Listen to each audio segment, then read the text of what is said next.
Hey everyone, welcome back to Potter Paradox. Please like and subscribe if you enjoy the content. Let's dive into today's story.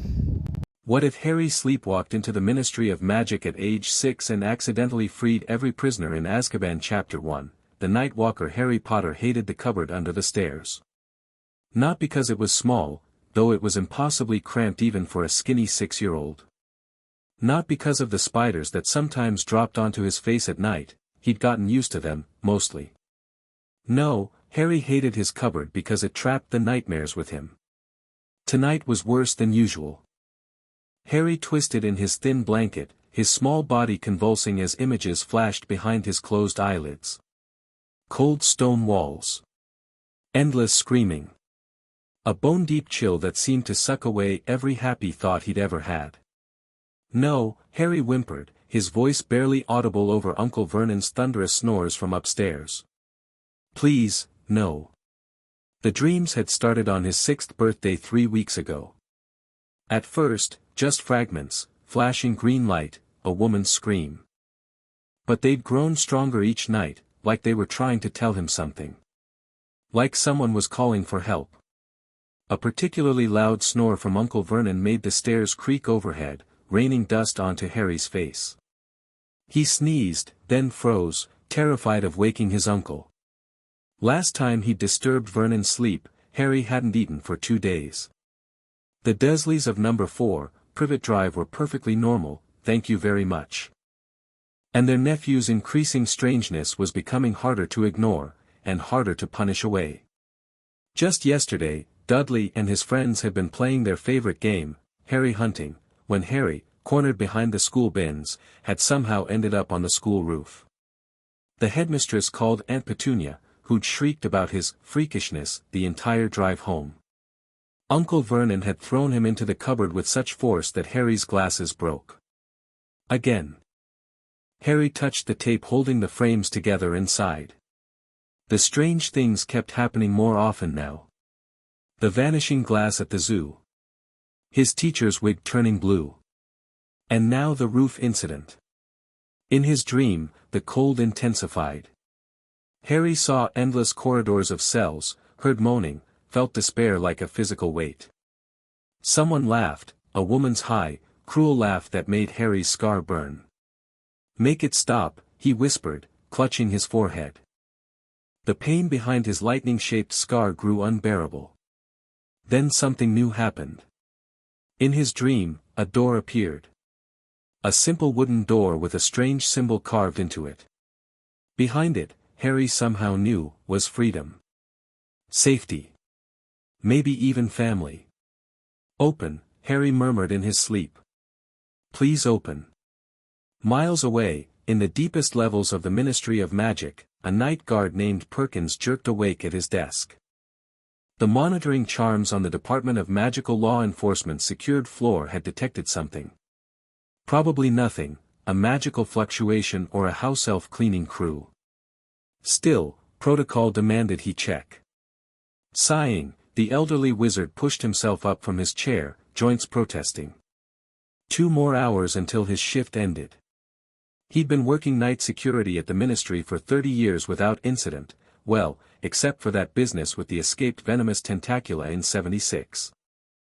Meanwhile, in his cupboard, Harry's body went rigid. The nightmare reached its peak, screams everywhere, ice forming on stone walls, dark shapes floating outside barred windows. His small hands clutched the blanket so tightly his knuckles went white. Open, he shouted, much louder than before. Uncle Vernon's snoring cut off abruptly. Boy, came the thunderous roar from upstairs. Shut your freakish mouth or I'll, but Harry wasn't there anymore. One moment he'd been in his cupboard, the next, he simply wasn't. No crack of apparition, no flash of light. Just gone, leaving behind a rumpled blanket still warm from his body heat. Harry opened his eyes to find himself standing in a long, empty corridor lined with dark wood panels and a polished floor that reflected the dim blue light of floating lanterns. The air smelled like old parchment and something sharper, magic, though Harry didn't know that word for it yet. Hello. He called, his voice echoing. Harry realized he was still in his oversized pajamas, hand-me-downs from Dudley with faded rocket ships printed on them, and he was barefoot on the cold marble floor. Was he still dreaming? Everything felt too real. The cold floor beneath his feet. The slight draft ruffling his untamable black hair. The distant sound of something mechanical humming. Harry started walking, drawn forward by something he couldn't explain. In his dream state, for he was still technically asleep, his consciousness floating between worlds, the corridor seemed to shift and change, guiding him deeper into the Ministry. "Whose kid is that?" Perkins muttered, spotting Harry on a magical monitoring mirror. He squinted at the small figure wandering near the secured areas. How'd a child get in here at this hour? He grabbed his wand and hurried from the security office, cursing his bad knees. Harry, meanwhile, continued his dreamlike journey through the Ministry. Unbeknownst to him, his magic was interacting with the building itself, ancient spells recognizing the power in him, barriers lifting, doors unlocking. The Ministry at night was semi-sentient, designed to guide authorized personnel to their destinations. And somehow, Harry's magic was triggering those guidance systems. He descended a staircase that appeared before him, following the pull of his nightmare. The screams from his dreams seemed louder here, as if he were getting closer to their source. Harry found himself in a circular room with multiple doors. In his half-conscious state, he didn't question when one door swung open on its own, revealing another corridor beyond. "Gotta help them," he murmured, shuffling forward. "They're locked up. Cold. So cold." Perkins huffed down a corridor, trying to catch up to the child. "Hey! Kid! Stop right there." But Harry had vanished again, the Ministry's magical pathways reconfiguring to guide him deeper. "Merlin Saggy," Perkins gasped, leaning against a wall. "Need to alert the Auror on call." He sent a messenger Patronus, a small, wispy rabbit, to notify the night duty Auror that they had an intruder. Harry continued descending, the Ministry guiding him ever downward. The air grew cooler, the corridors narrower. His bare feet left small prints on floors that hadn't been walked on in months. Finally, he reached a heavy door marked with runes. To most wizards, this door would be impenetrable, the entrance to the Ministry's Azkaban control room, where enchanted maps, monitoring spells, and emergency systems for the wizard prison were maintained. But Harry wasn't most wizards. "Cold," he murmured, his scar throbbing. "They're so cold." He placed his small palm against the door. Instantly, ancient magic recognized him, not as Harry Potter, but as something more primal. Magic recognized magic.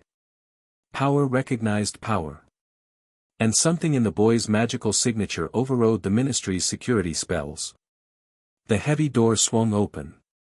Inside was a dimly lit room filled with strange silver instruments, glowing maps, and a large central pedestal on which rested a miniature replica of an island fortress.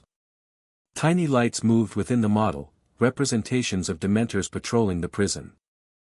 Along the walls, hundreds of small crystals glowed, each one monitoring a cell in Azkaban. Harry walked straight to the pedestal, drawn to the fortress model. In his nightmare state, he saw not a miniature but the real prison, felt the despair, heard the screams, sensed the innocent among the guilty. "Too cold," he whispered, tears streaming down his face. "Not right. Not fair." His magic, untrained and powerful, pulsed outward. The monitoring crystals along the wall began to flicker. In the real Azkaban, far to the north in the North Sea, something unprecedented happened. The magical restraints governing the cells began to fail. One by one at first, then in cascading waves, the enchanted locks clicked open. Alarm spells that should have triggered failed to activate as Harry's wild magic interfered with the entire system. Back in the Ministry, the model fortress on the pedestal began to glow red. "What are you doing in here?" Perkins had finally caught up, standing breathless in the doorway. "Kid, you can't be in here. This is a restricted." He stopped mid-sentence, watching in horror as every single light on the Azkaban model flashed simultaneously, then went dark. "Oh no," Perkins whispered. "Oh no, no, no," alarms finally began to blare throughout the ministry. Red lights flashed in the corridors. Enchanted announcements echoed, "Security breach. Azkaban control failure. All emergency personnel report immediately." Harry, startled by the noise, fully woke for the first time since leaving Privet Drive. He blinked in confusion at the strange room, the flashing lights, the old man staring at him in horror. Where am I?" Harry asked, his voice small and frightened. "I want to go home." But it was too late for that. What Harry Potter had just accidentally done would change the wizarding world forever. On a tiny island in the middle of the North Sea, Sirius Black lifted his head as his cell door swung open. For a moment, he thought it was another hallucination. After 5 years in Azkaban, his mind often played cruel tricks on him. But the door remained open, and the usual presence of Dementors in the corridor had vanished. Sirius shifted into his dog form, the one thing that had kept him sane all these years, and cautiously approached the doorway. The corridor beyond was in chaos. Other cell doors hung open. Confused prisoners staggered into the hallway, many too mentally broken to comprehend their sudden freedom. As Padfoot, Sirius's thoughts were simpler, more focused. Freedom. Escape. Harry. Find Harry. He darted down the corridor, bypassing confused guards and prisoners alike. The Dementors were scattering, their orderly control of the prison disrupted by whatever had caused the mass cell failure. Sirius reached an external wall where a large hole had already been blasted by another escaping prisoner. Without hesitation, he leapt through it, falling briefly before hitting the churning ocean below. The shock of the cold water almost knocked him unconscious, but his dog form strength kept him paddling. Freedom, after 5 years of hellish imprisonment for a crime he never committed. Freedom to find his godson, to fulfill his promise to James and Lily. As Padfoot paddled through the frigid North Sea, a single thought kept him going: Harry. "I'm coming, Harry."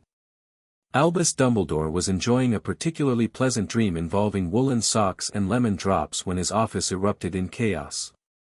Multiple silver instruments on his desk began spinning and shrieking simultaneously. Fawkes, his phoenix, burst into alarmed song.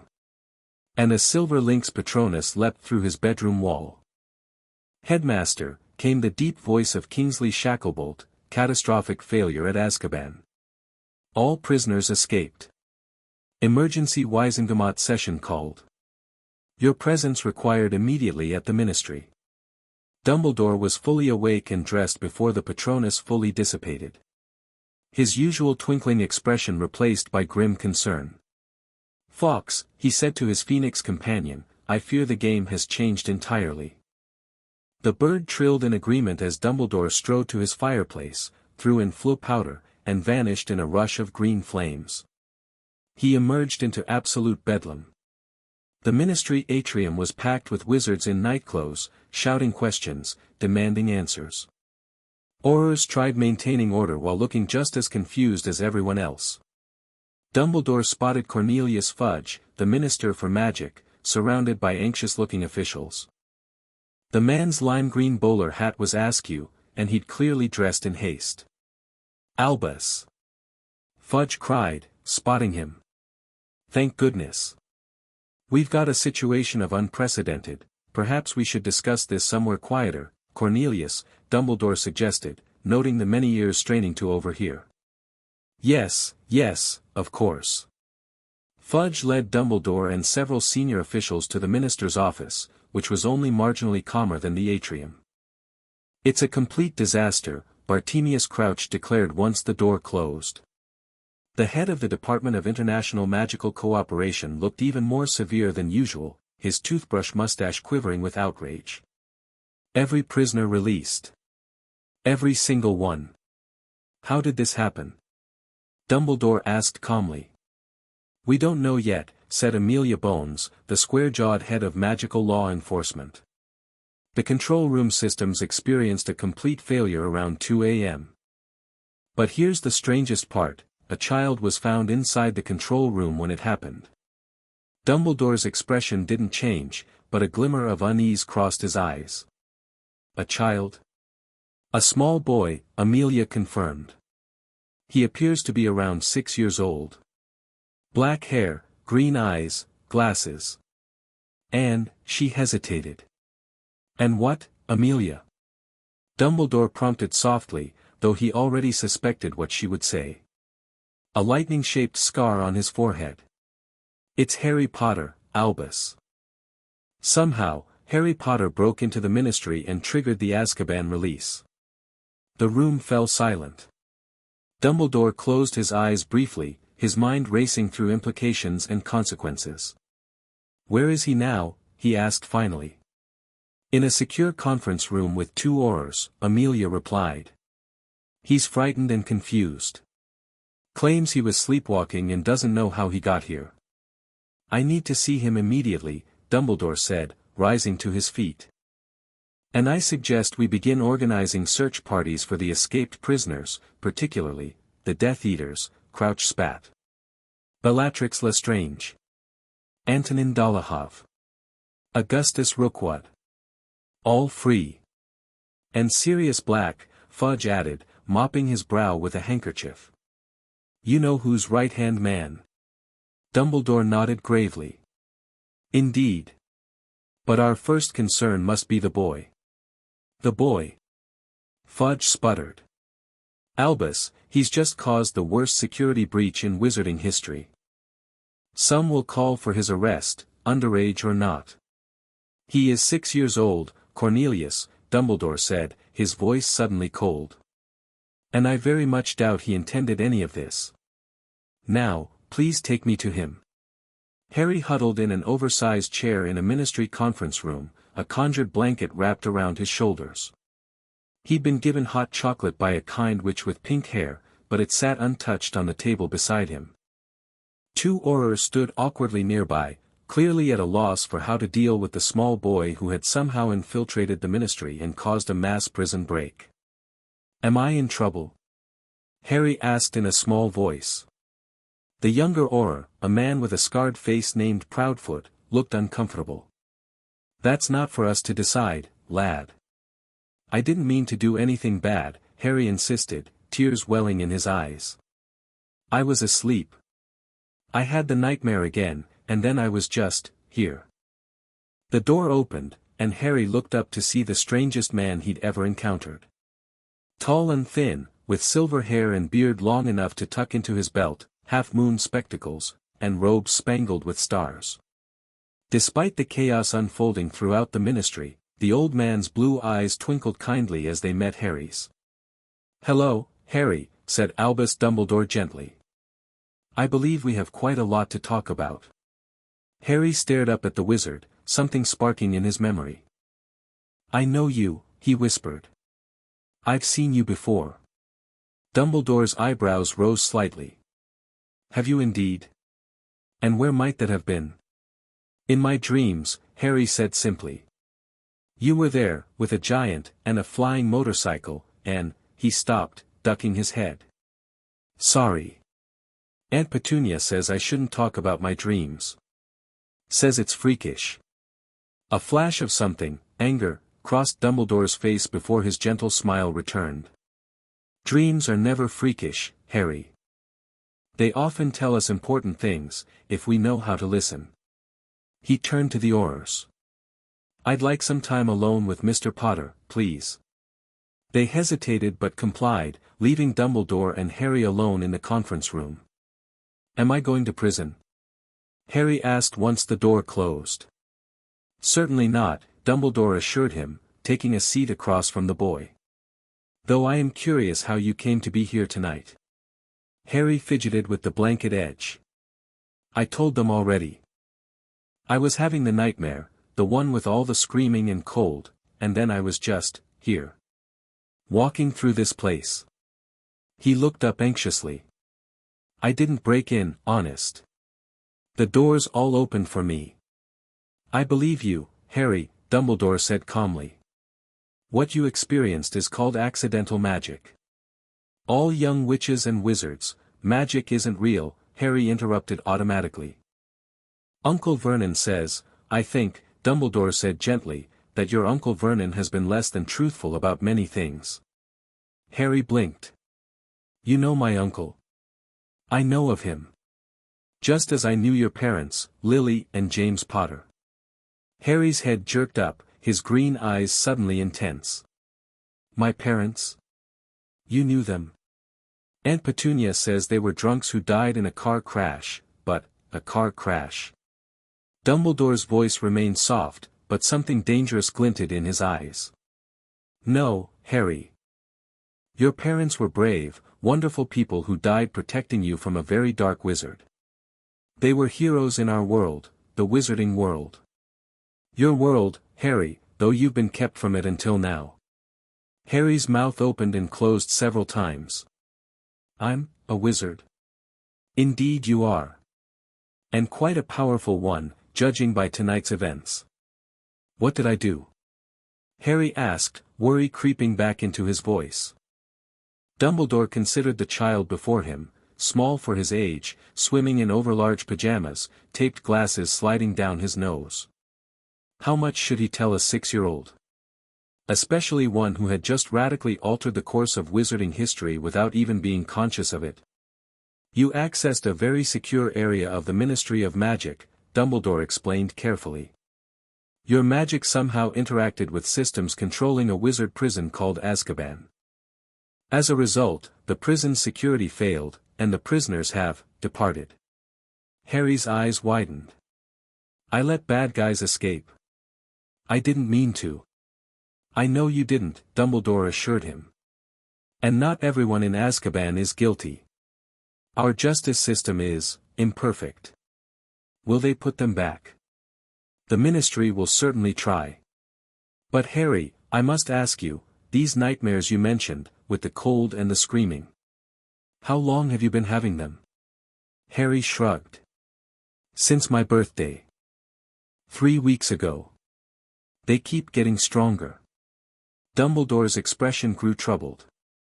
Could Harry have been sensing Azkaban through his connection to Voldemort? Or was it something else, his own magic reaching out, perhaps recognizing injustice on some primal level? What happens now? Harry asked, breaking Dumbledore's contemplation. Will I go back to the Dursleys? There was something in the boy's voice, not quite fear, but resignation, that troubled Dumbledore deeply. He'd placed Harry with his aunt and uncle for protection, believing blood wards would keep him safe from Voldemort's followers. But after tonight, those followers were free again, and judging by Harry's demeanor and appearance, the Dursleys had provided safety only in the narrowest sense of the word. For the moment, Harry, you will come with me to Hogwarts, a school for young witches and wizards, where I serve as headmaster. It's the safest place for you now. We can discuss more permanent arrangements once things have settled. Hogwarts, Harry repeated, a small smile appearing. That sounds nice. Dumbledore stood and extended his hand. Shall we go, then? I believe a more comfortable bed awaits you there. Harry hesitated only briefly before taking the old wizard's hand. As they left the conference room together, Harry looked up. Sir. Will I get in trouble for the prison thing?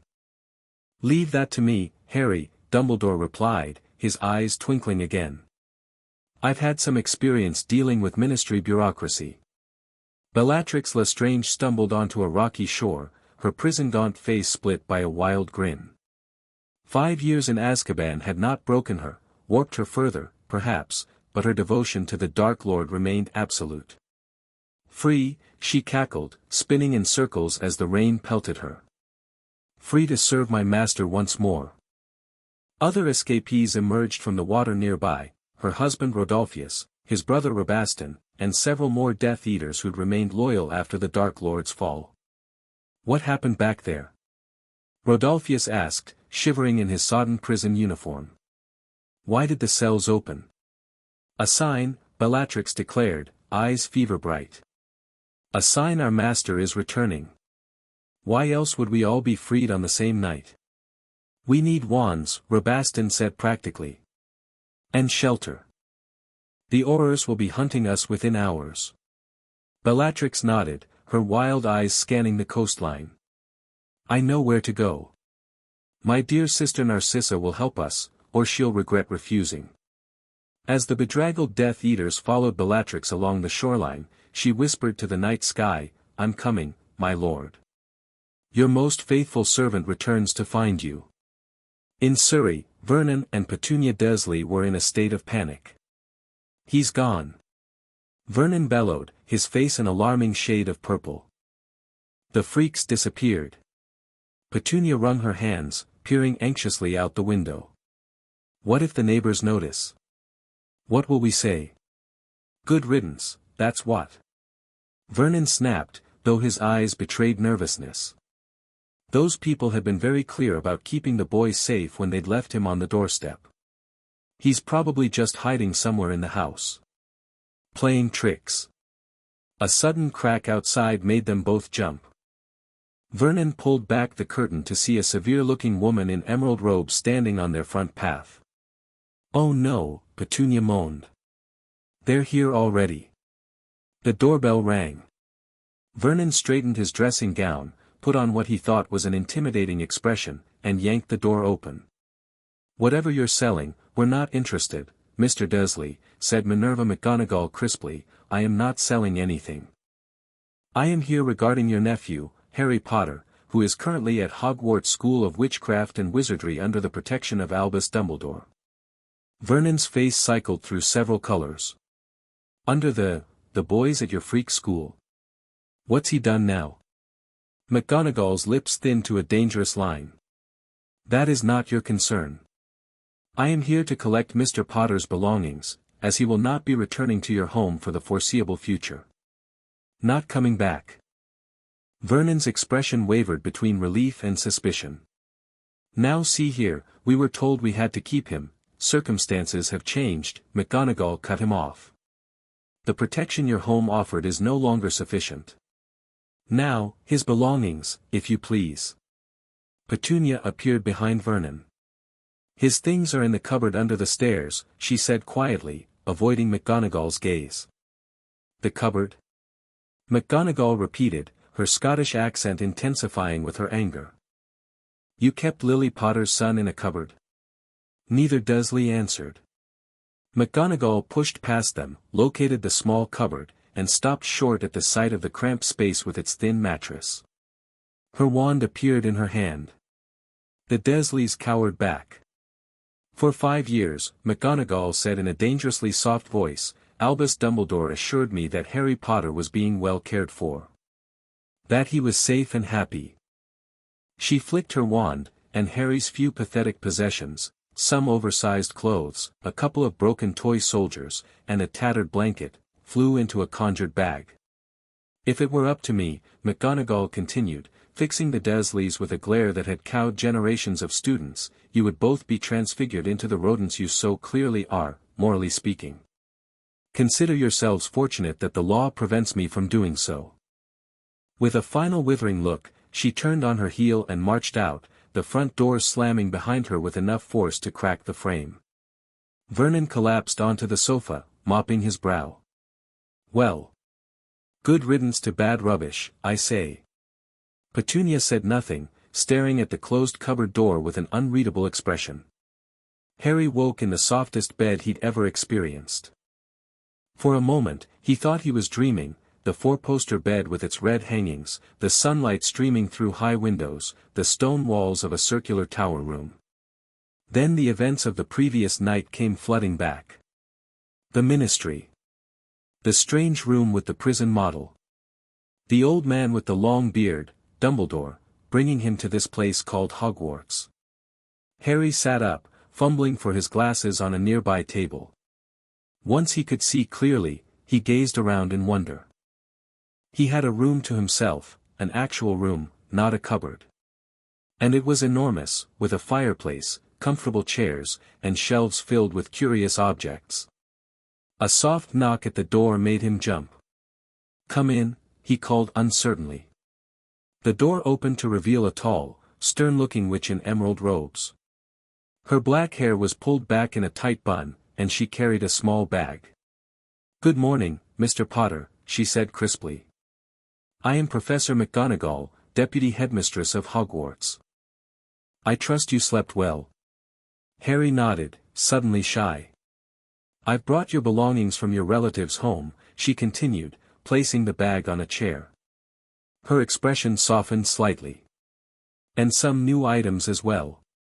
Proper clothing that actually fits, for instance." "You went to the Dursleys?" Harry asked anxiously. "Indeed. They have been informed that you will not be returning there." Harry's heart leapt. "Really? Never?" Something flashed in McGonagall's eyes, anger, but not directed at him. "Really? Headmaster Dumbledore is making alternative arrangements for your care and protection." Harry could hardly believe it. No more Dursleys. No more cupboard, no more Harry hunting, no more going hungry because he'd done something freakish. "Now," McGonagall continued briskly, "why don't you get dressed? There's a bathroom through that door. Once you're ready, I'll take you to breakfast. Professor Dumbledore wishes to speak with you afterward." Harry scrambled out of bed, eager to see more of this magical place. The new clothes McGonagall had brought fit perfectly: jeans, t-shirts, sweaters, even new trainers without holes. When he emerged from the bathroom, McGonagall was waiting patiently. She gave him a rare smile. "Much better. You look quite like your father, you know, though you have your mother's eyes." "You knew my parents too?" Harry asked eagerly. "I taught them both," McGonagall confirmed as she led him from the room and down a spiral staircase. "They were among my favorite students, though don't tell anyone I said so. Professors aren't supposed to have favorites." Harry peppered her with questions about his parents as they walked through the enormous castle. McGonagall answered patiently, telling him how his father had been a talented Quidditch player. "It's a wizarding sport, Mr. Potter, and his mother a brilliant student, particularly in charms and potions. Your mother was kind to everyone, even those who didn't deserve it," McGonagall said, a distant look in her eyes. "And your father was fiercely loyal to his friends. They would be very proud of the young man you're becoming." Harry, unused to praise, blushed and looked at his new shoes. They entered the great hall, an enormous room with a ceiling that perfectly mirrored the summer sky outside. Harry gasped, stopping in his tracks.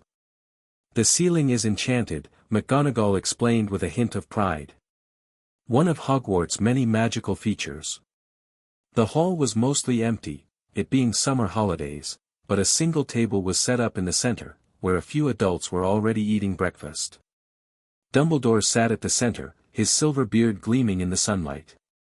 "Ah, Harry," he called cheerfully. "Come join us. I believe you'll find the blueberry pancakes particularly excellent this morning."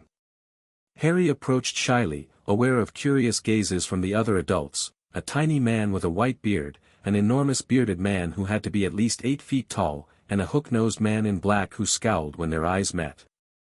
"Everyone," Dumbledore announced, "this is Harry Potter, who will be staying with us for a time.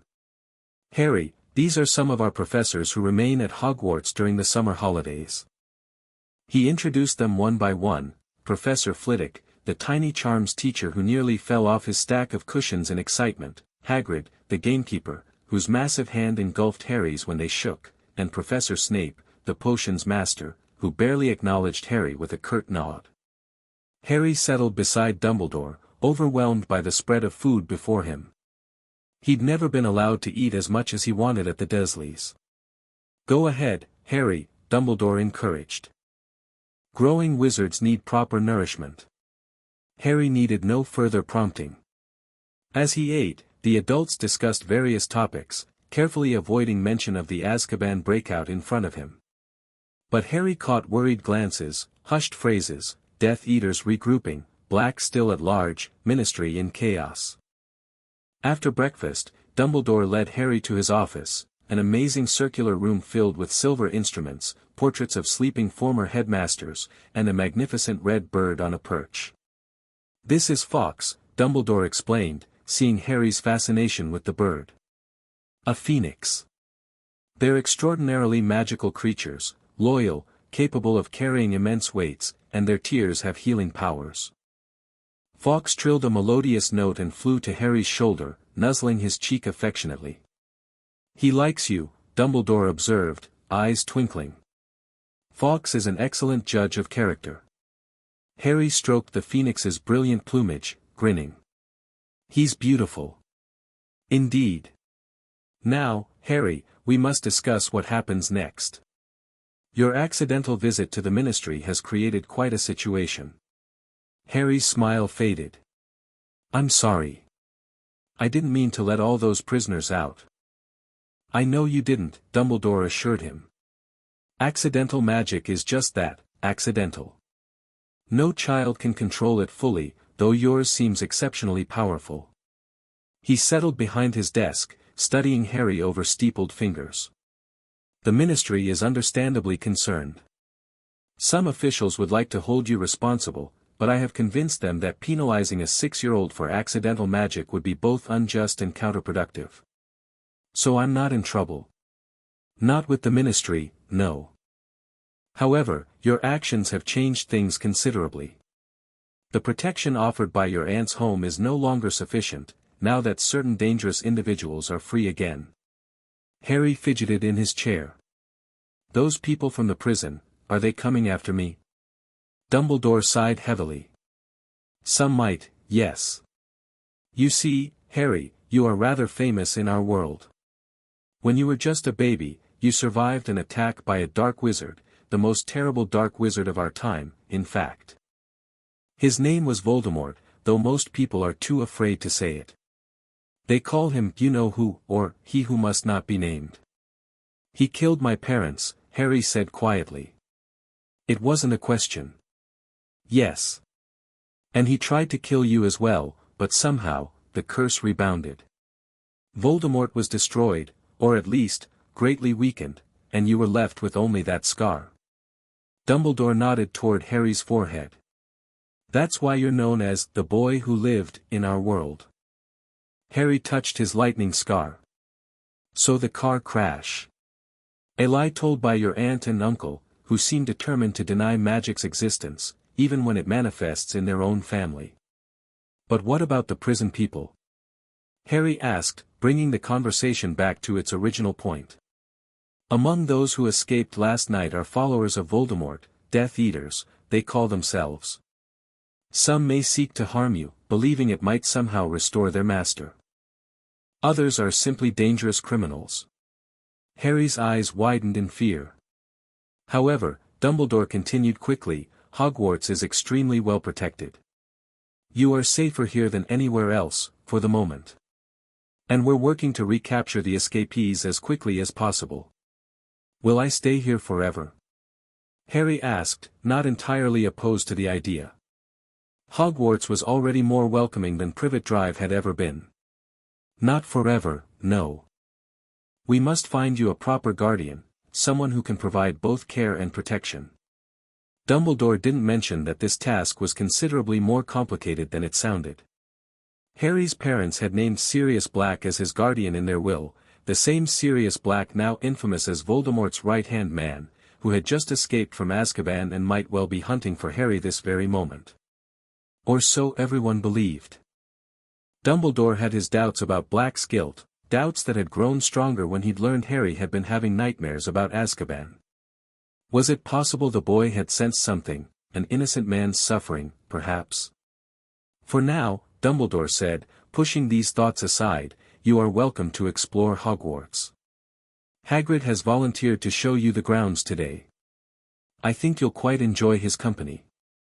Harry brightened at this. He'd liked the giant man instantly. "That sounds brilliant.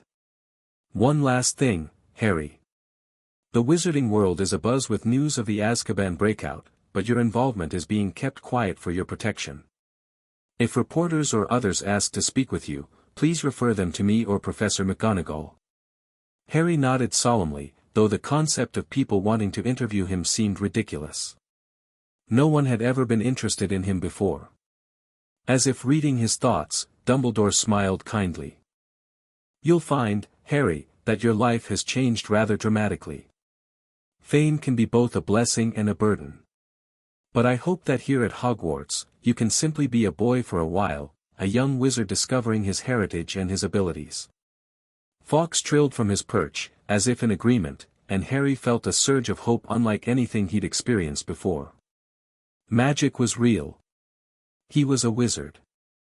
And for the first time in his memory, he was somewhere he might actually belong. Miles away, in a dank cave by the sea, Sirius Black huddled in his human form, shivering but free. He'd managed to swim to shore and had been traveling north for 2 days, avoiding human contact, transforming to Padfoot whenever anyone approached. He was thin to the point of emaciation, his once handsome face gaunt, his black hair a wild tangle.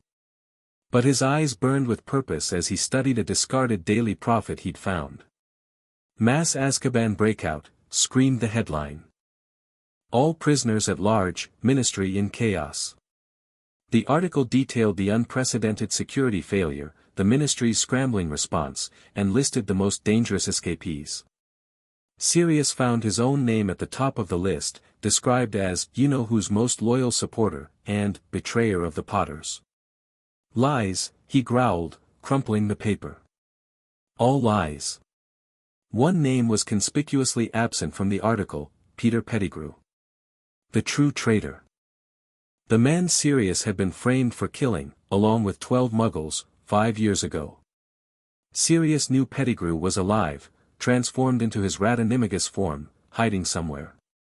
And Sirius would find him, clear his name, and then, at last, fulfill his duty as godfather to Harry Potter. Harry. The thought of James and Lily's son gave Sirius renewed strength. The boy would be 6 now. Living with Lily's sister and her awful husband, if Hagrid had followed Dumbledore's instructions that terrible night. Sirius had to reach him, to protect him.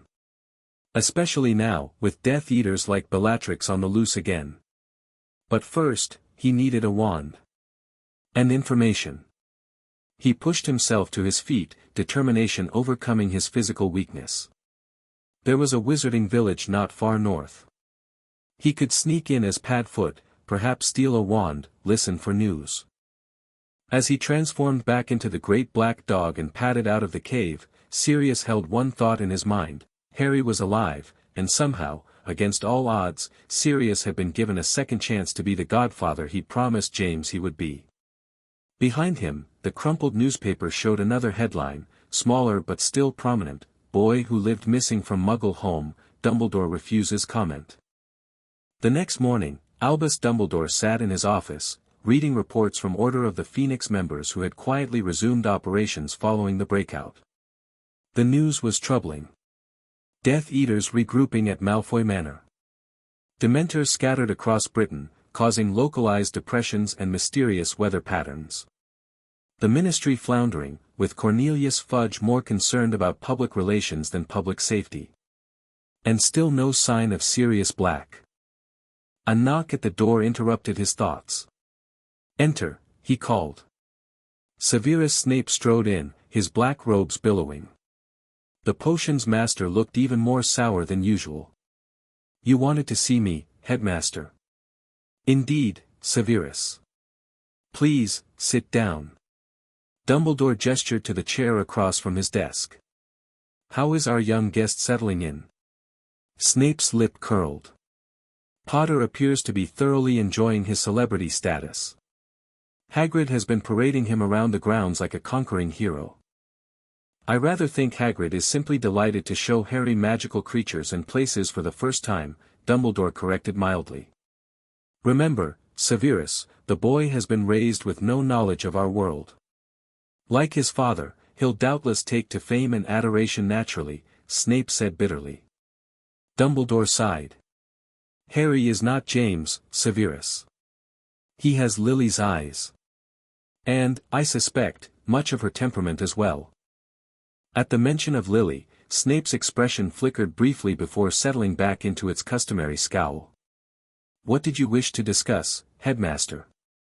Surely not Potter's adjustment to castle life. Actually, it concerns both Harry and recent events. I have been reflecting on the extraordinary circumstances of the Azkaban breakout. For a 6-year-old child to accidentally apparate directly into the Ministry's most secure areas, bypass multiple protection spells, and trigger a catastrophic system failure, it suggests magic far beyond normal accidental abilities. You think the Dark Lord is involved? Snape asked sharply. Working through the boy? No, Dumbledore shook his head.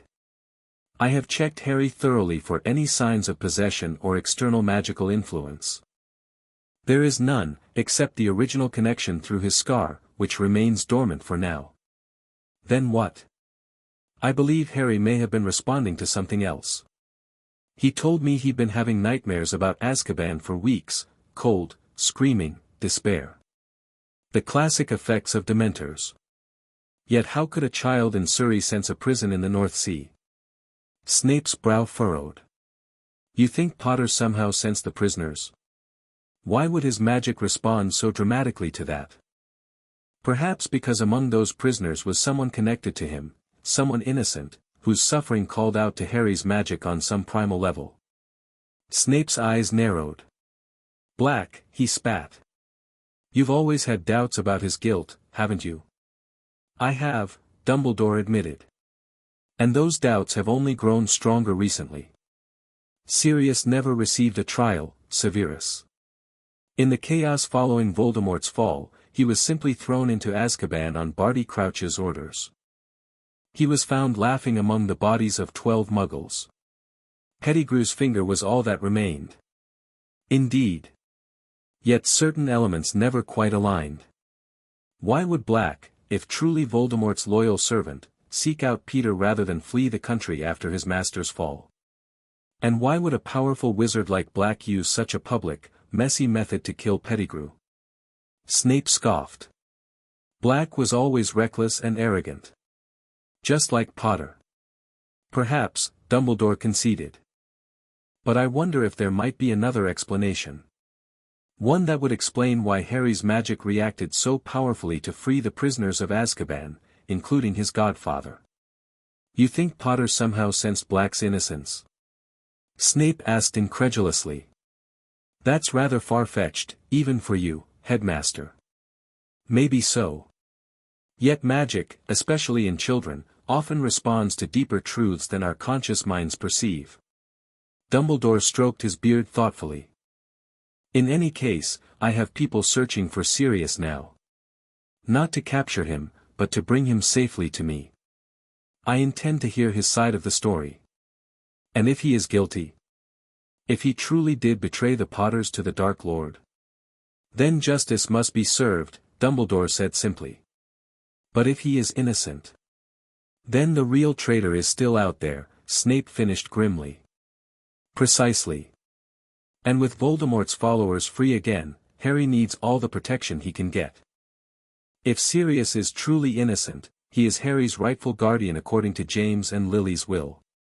Snape's expression soured further at this, but he said nothing. I need your help, Severus, Dumbledore continued. Your connections among former Death Eaters may provide valuable information about their movements now. And I need you to brew a special batch of Veritaserum, the strongest you can manage. For Black, Snape realized. To test his story. Yes. Will you do this? Snape stood, his face unreadable. I will brew the Veritaserum. And I will listen for news of Death Eater activities.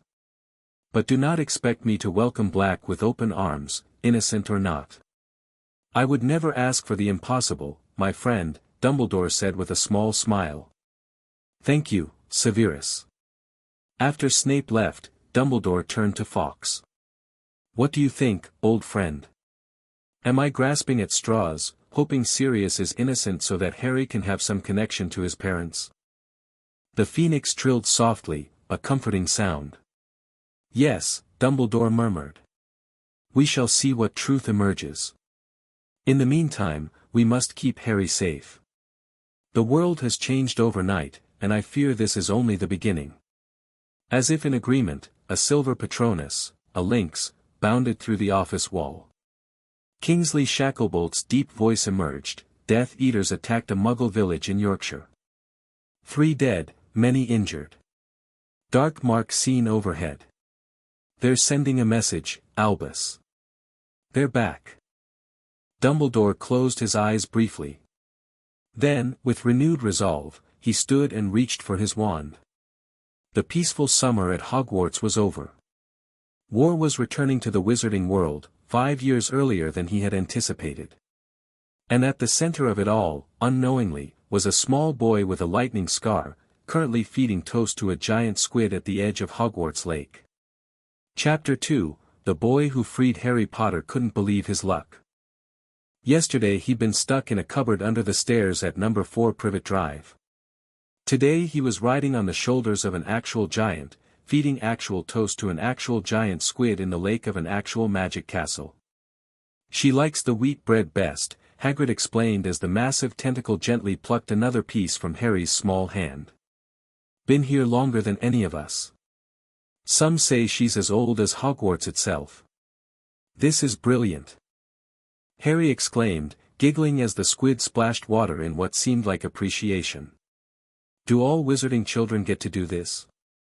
Hagrid's bushy beard twitched with his smile. Most don't arrive till they're 11, Harry. And then they're too busy with classes to spend proper time with the creatures. You're gettin' a special tour. Harry beamed, feeling special for the first time in his life. Over the past 3 days at Hogwarts, Hagrid had shown him the greenhouses full of exotic plants, introduced him to a herd of thestrals, which Harry, having seen death as a baby, could actually see, unlike most children, and even taken him to the edge of the Forbidden Forest. What's that? Harry pointed toward a distant patch of trees that seemed to be moving despite the still summer air. Whomping willow, Hagrid said. Nasty piece of work. Tree that hits back. We'll steer clear of that one. Harry nodded seriously. Even in a magical place, some things were dangerous. But that was part of what made Hogwarts exciting. It wasn't all wrapped in cotton wool like Aunt Petunia always did for Dudley. Here, Harry was trusted to be careful, to learn, to explore within reasonable boundaries. Can we visit the Ollery next? Harry asked eagerly. He'd become fascinated with the postal system of the wizarding world after watching owls deliver the morning mail at breakfast. Course we can. Hagrid set Harry down on the ground. Got long legs, I do, but those tower stairs are a proper workout even for me. As they walked back toward the castle, Harry noticed a figure in black watching them from the entrance steps. Professor Snape. The potions master hadn't spoken directly to Harry since their introduction, but Harry often caught the man staring at him with an unreadable expression. Hagrid, Snape called as they approached. The headmaster requires your assistance with a special delivery in the Forbidden Forest. Something about your expertise being needed. Right now. Hagrid looked disappointed. I was just showin', Harry, I'm certain Potter can entertain himself for an hour without your constant attention, Snape interrupted coldly. His dark eyes flickered to Harry.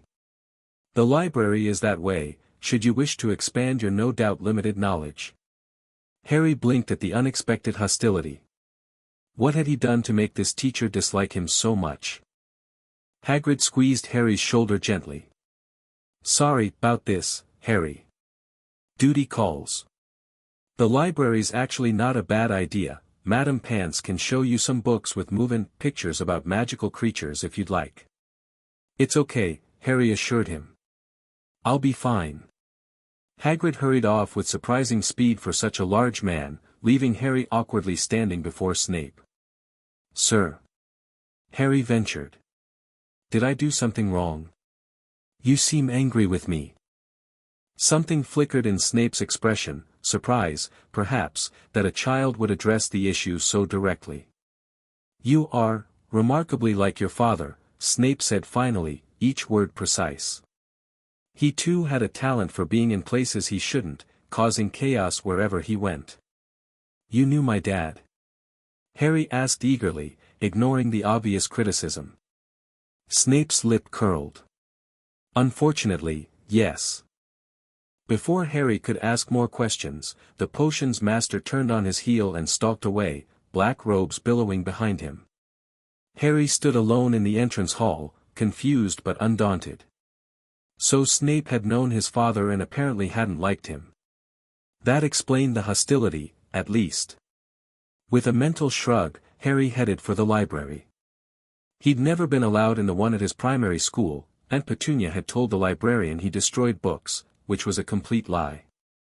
The Hogwarts library was massive, with towering shelves and thousands of books, some chained to their places, others that seemed to whisper as he passed.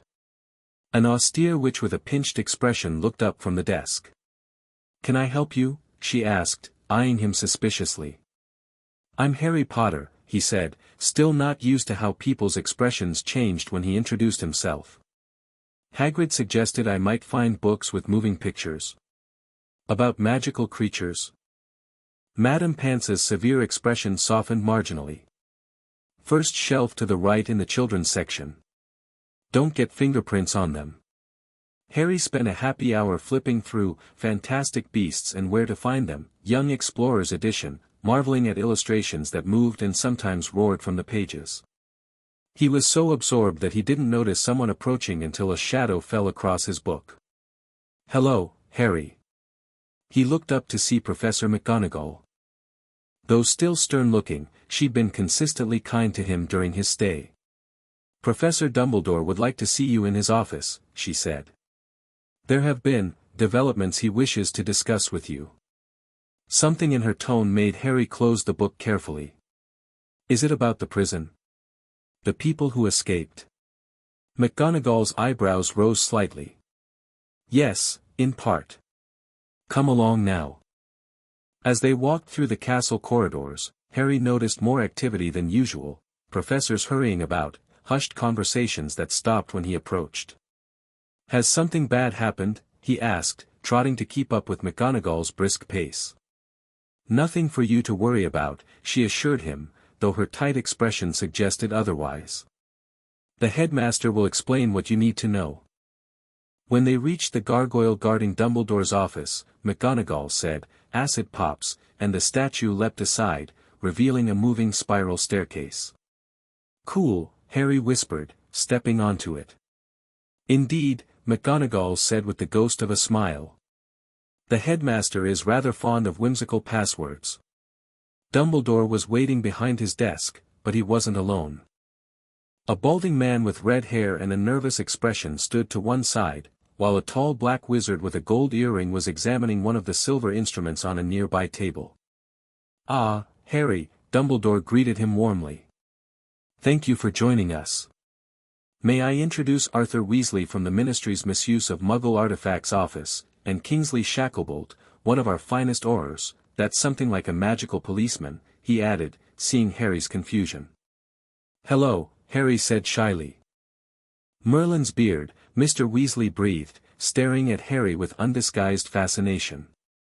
"He does look just like James." "Except, Lily's eyes," Kingsley finished in a deep, reassuring voice. "It's an honor to meet you, Harry Potter. Though I wish it were under better circumstances." Harry glanced questioningly at Dumbledore, who gestured for him to take a seat. "I'm afraid, Harry, that your involvement in the Azkaban incident has become public knowledge," Dumbledore explained gently. Someone at the ministry spoke to a reporter from the Daily Prophet. Mr. Weasley held up a newspaper Harry hadn't noticed before. The headline made his stomach drop: "Boy who lived frees Azkaban prisoners, Ministry confirms Harry Potter caused historic breakout." Beneath was a photo of Harry, a baby photo, the only one available to the press, alongside pictures of sneering, dangerous-looking wizards labeled as escaped Death Eaters. "Oh," Harry said in a small voice. "Am I in trouble now?" "Not with us," Kingsley assured him quickly. "No child can be held legally responsible for accidental magic. But public opinion is divided," Mr. Weasley added delicately.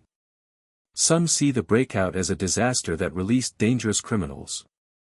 Others," Dumbledore continued, "particularly those with family members who may have been wrongfully imprisoned, consider you something of a hero." Harry blinked in confusion. "A hero?" For letting bad people escape. Not everyone in Azkaban was guilty, Harry, Dumbledore said quietly. Our justice system is imperfect. Some were sent there without proper trials during the chaotic time after Voldemort's fall. Both visitors flinched at the name, which Harry found odd. In fact, Dumbledore continued, Mr. Weasley is here because new evidence has emerged regarding one of the escaped prisoners, evidence that suggests he may have been innocent all along. Sirius Black, Harry whispered, the name rising from some deep memory. The adults exchanged startled glances. How do you know that name, Harry? Kingsley asked carefully. Harry frowned, trying to capture the fleeting thought. I'm not sure. It feels like I should know him. Was he in my nightmares about the prison? It's possible, Dumbledore said thoughtfully. Sirius Black was your father's best friend, Harry. And your godfather. Harry's eyes widened. My godfather? Then why was he in prison? He was believed to have betrayed your parents to Voldemort, Mr. Weasley explained gently, flinching again at the name. And to have killed another friend of theirs, Peter Pettigrew, along with 12 muggles, non-magical people. But now you think he didn't? Harry asked hopefully. The idea of having a godfather, someone who was supposed to take care of him if his parents couldn't, made his heart race. We're investigating that possibility, Kingsley said. A wand was discovered in the rubble of an old hideout used by Death Eaters. Preliminary testing suggests it belonged to Peter Pettigrew and was used to cast the explosion that killed those muggles. But Pettigrew was supposed to be dead, Mr. Weasley added. Killed by Black. Only his finger was found at the scene. Harry's brow furrowed as he tried to make sense of this. So maybe this Peter person faked his death and framed my godfather? The adults exchanged looks again, seemingly impressed by his reasoning. That's our working theory, Kingsley confirmed. The question is why? And where has Pettigrew been hiding all these years? We're getting ahead of ourselves, Dumbledore interjected gently. The point, Harry, is that your accidental magic may have inadvertently righted a serious wrong. However, it has also created a complicated situation.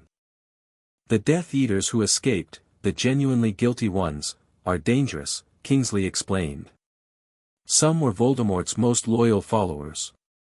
Another collective flinch at the name, which Harry was starting to find distracting. Why does everyone do that when you say Voldemort? He asked curiously. Mr. Weasley dropped his hat, which he'd been nervously twisting in his hands. Kingsley looked impressed. Most wizards fear even saying his name, Dumbledore explained with approval. I have always maintained that fear of a name increases fear of the thing itself. It's refreshing that you don't share this hesitation, Harry. So these Death Eaters, Harry redirected the conversation. Are they after me now? Because I stopped their leader? Some may be, Dumbledore acknowledged. Which brings us to our next concern. The protective magic that kept you safe at your aunt and uncle's home relied on you living there. Since that's no longer the case, I'm not going back there, Harry interrupted with unexpected fierceness. I don't care about protective magic. And you won't have to return, Dumbledore assured him quickly. But we must establish new protections for you. Especially now that your role in the breakout is public knowledge. The Ministry wants to place you in a secure location with round-the-clock Aura guards, Kingsley said. Harry's heart sank. That sounded like another kind of prison. However, Dumbledore continued, his eyes twinkling slightly, I have suggested an alternative arrangement. One that would allow you more freedom while still ensuring your safety. What's that? Harry asked eagerly. You would remain here at Hogwarts for the immediate future, Dumbledore explained. The castle's protections are among the strongest in Wizarding Britain. When the school year begins in September, you would continue your stay, perhaps participating in some classes where appropriate, though not as a formal student yet. I could stay here. Harry couldn't keep the excitement from his voice. Hogwarts already felt more like home than Privet Drive ever had. It's highly irregular, McGonagall said, speaking for the first time since they'd entered the office. But these are irregular circumstances. The Ministry isn't entirely happy with this plan, Kingsley admitted. But Dumbledore's influence has swayed enough officials to approve it conditionally. Harry looked around at the adults, barely daring to hope. So I can really stay? Learn magic and everything? You can stay, Dumbledore confirmed with a smile. Though formal wand training won't begin until you're 11. There are good reasons for that tradition. A child's magical core needs time to stabilize. Harry nodded, not caring about the restrictions. He was going to live in a castle. Learn magic. Never see the Dursleys again. However, Dumbledore's voice turned serious. There is one more matter we must discuss. The press has been demanding interviews with you. The minister himself is under pressure to produce The Boy Who Freed for public statement. Harry's smile faltered.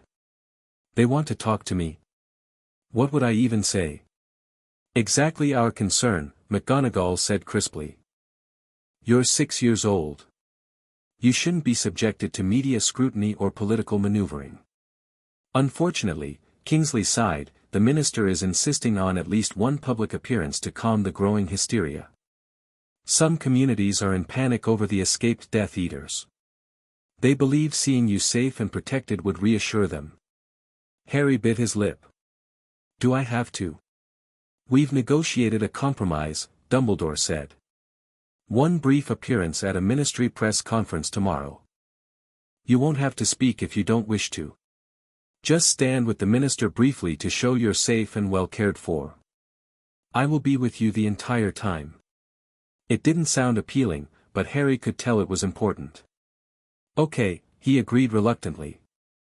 If it'll help people not be scared. Brave lad, Mr. Weasley said warmly. Just like your parents. Harry beamed at the comparison. Now, Dumbledore clapped his hands lightly, I believe that concludes our official business. Mr. Weasley, didn't you mention having a son about Harry's age? Yes. Mr. Weasley brightened. Actually, I have 6 sons, and a daughter. My youngest boy, Ron, is just a year older than Harry. And the twins, Fred and George, are 9. Perhaps once things settle down, you might come visit us at the Burrow, Harry. Meet some children from wizarding families. The idea of visiting a real wizarding home, and potentially making friends, made Harry grin. I'd like that very much, sir. Excellent. Mr. Weasley beamed. Molly, that's my wife, will be thrilled. She's been cooking up a storm since the breakout, worry baking, she calls it. After a few more minutes of pleasantries, Mr. Weasley and Kingsley departed, leaving Harry with Dumbledore and McGonagall. You're handling this remarkably well, Harry, McGonagall observed. Most children would be overwhelmed. Harry shrugged. It's all so amazing that the scary bits don't seem quite real yet. And anyway, it's much better than the cupboard. McGonagall's lips thinned at the mention of the cupboard. Indeed. Well, I believe Hagrid should be finished with his errand by now. Shall we find him? I believe he was planning to introduce you to the Hogwarts house elves this afternoon. House elves? Harry perked up. Magical beings who help maintain the castle, Dumbledore explained. Including preparing those excellent meals you've been enjoying. As McGonagall led Harry to the door, Dumbledore called after them, Harry. A moment more, if you please. McGonagall nodded and stepped outside, leaving Harry alone with the headmaster. Dumbledore's expression turned more serious. Harry, there's something else you should know. About Sirius Black. Harry waited expectantly. If, and I must emphasize this is still an if, he is proven innocent, he would legally be your guardian according to your parents' will. Harry's heart leapt. You mean, he'd be like my father? More like an uncle or older brother, perhaps, Dumbledore said gently. But yes, he would be responsible for your care. You would live with him. Is he looking for me? Harry asked hopefully. I believe he may be, Dumbledore acknowledged. Which is why I must ask you to be very careful. Do not go anywhere alone outside the castle. Stay with Hagrid or the professors at all times. Even if Sirius is innocent, there are others who escaped that night who definitely mean you harm. Death Eaters, Harry said, remembering what they'd discussed earlier. Voldemort's followers. Yes. They may see capturing you as a way to restore their fallen master. Or simply seek revenge for his defeat. I'll be careful, Harry promised solemnly. Dumbledore studied him over his half-moon spectacles. I believe you will. You have your mother's good sense, I think, beneath your father's adventurous spirit. Harry treasured these small insights into his parents, storing them away like precious gems. Off you go then, Dumbledore smiled. I believe the house elves have prepared treacle tart for pudding today, a particular favorite of mine. Mine too. Harry exclaimed, then wondered how he knew that, having never had treacle tart before. Dumbledore's eyes twinkled. Some tastes, it seems, may be inherited after all. That night, as Harry lay in his comfortable bed in the tower room, a storm raged outside the castle. Lightning flashed, briefly illuminating the room in stark white light. Thunder crashed seconds later. Harry wasn't frightened of storms, Uncle Vernon's temper had been far more terrifying, but something about this one felt different. More ominous. He couldn't sleep, instead watching raindrops race down the windowpane, listening to the wind howl around the tower. A particularly bright flash of lightning revealed a silhouette in the window, a human face, pressed against the glass, staring in at him. Harry yelped and scrambled backward in the bed. But when the next lightning flash came, there was nothing there. Heart pounding, Harry tried to convince himself he'd imagined it. How could anyone be at his window? The tower was hundreds of feet above the ground. Then he remembered, broomsticks. Hagrid had told him wizards flew on broomsticks. Could someone be out there, hovering in the storm? Should he call for help? But what if he was wrong? What if it had just been a trick of the light, the shadow of a branch against the window? Before he could decide, a sharp crack sounded from outside, different from thunder, more like the sound he'd heard when McGonagall had demonstrated apparition earlier that week.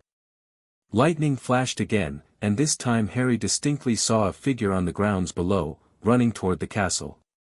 Harry jumped out of bed and pressed his face to the glass, trying to see better. The figure moved with unnatural speed across the lawn, heading straight for the main entrance. Without stopping to think, Harry grabbed his glasses and raced out of his room, down the spiral staircase, and into the corridor beyond.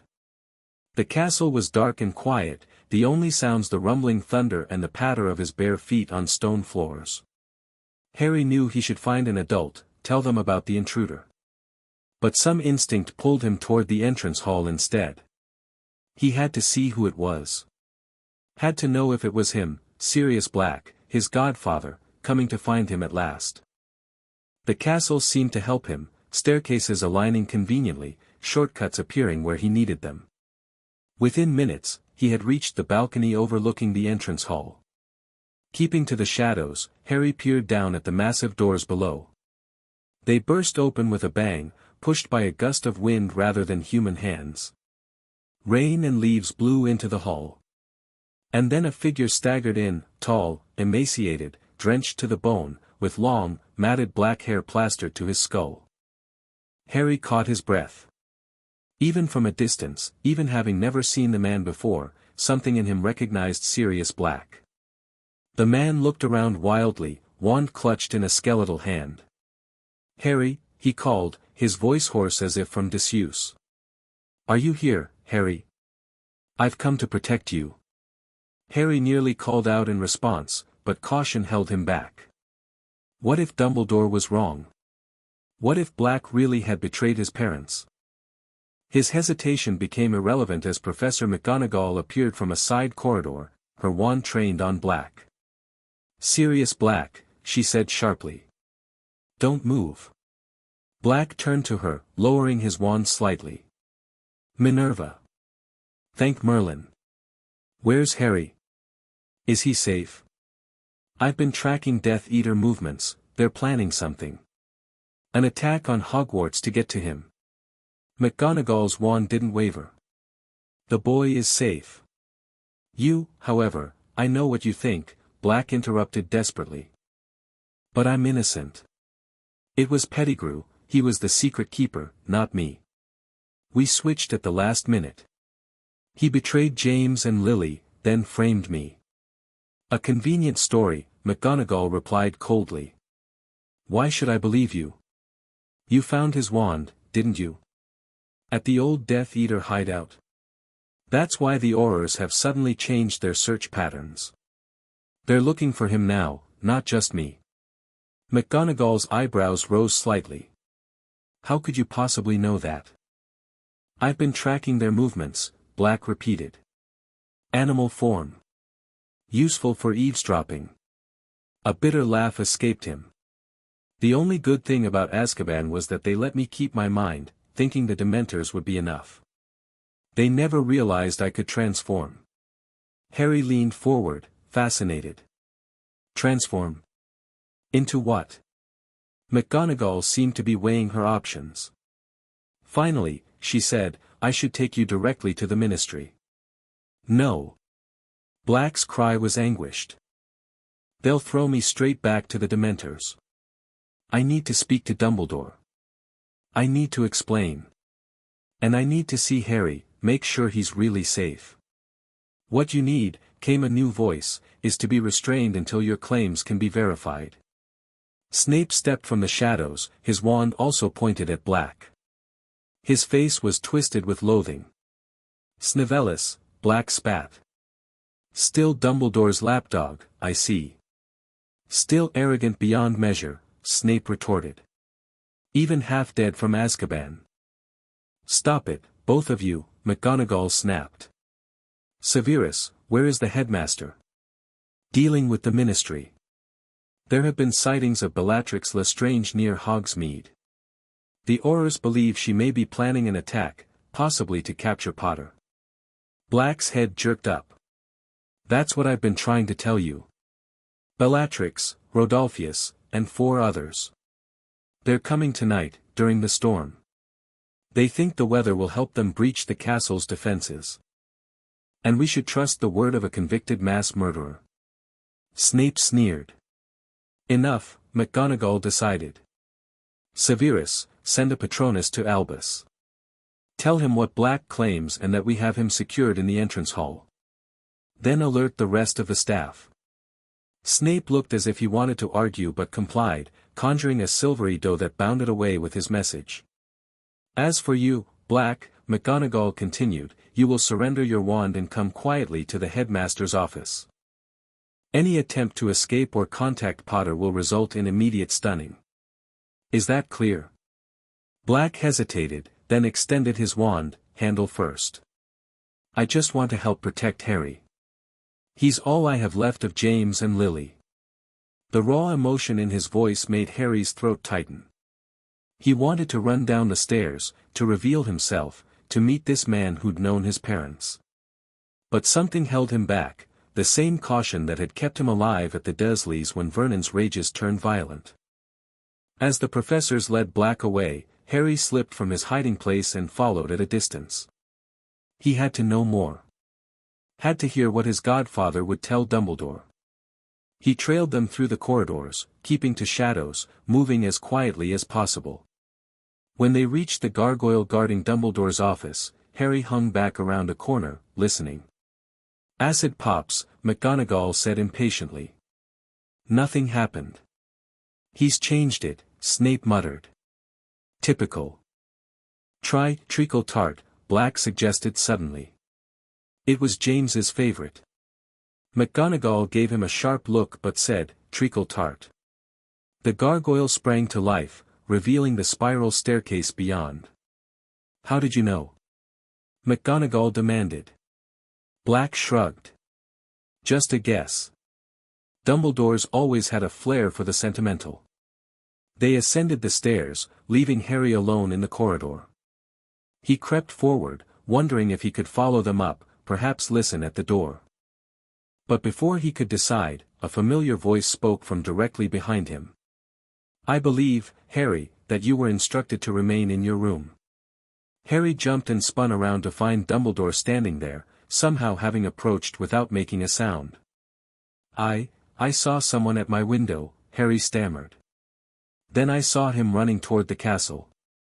I thought it might be my godfather." Dumbledore's expression softened. "And so you decided to investigate yourself rather than alert an adult?" Harry looked down, ashamed. "I just wanted to see him." "A natural desire," Dumbledore acknowledged. "However, these are dangerous times. The castle is secure against most threats, but not all. Which is why we have rules about staying where you're meant to be." "I'm sorry," Harry said sincerely. "Was that really him?" "Sirius Black."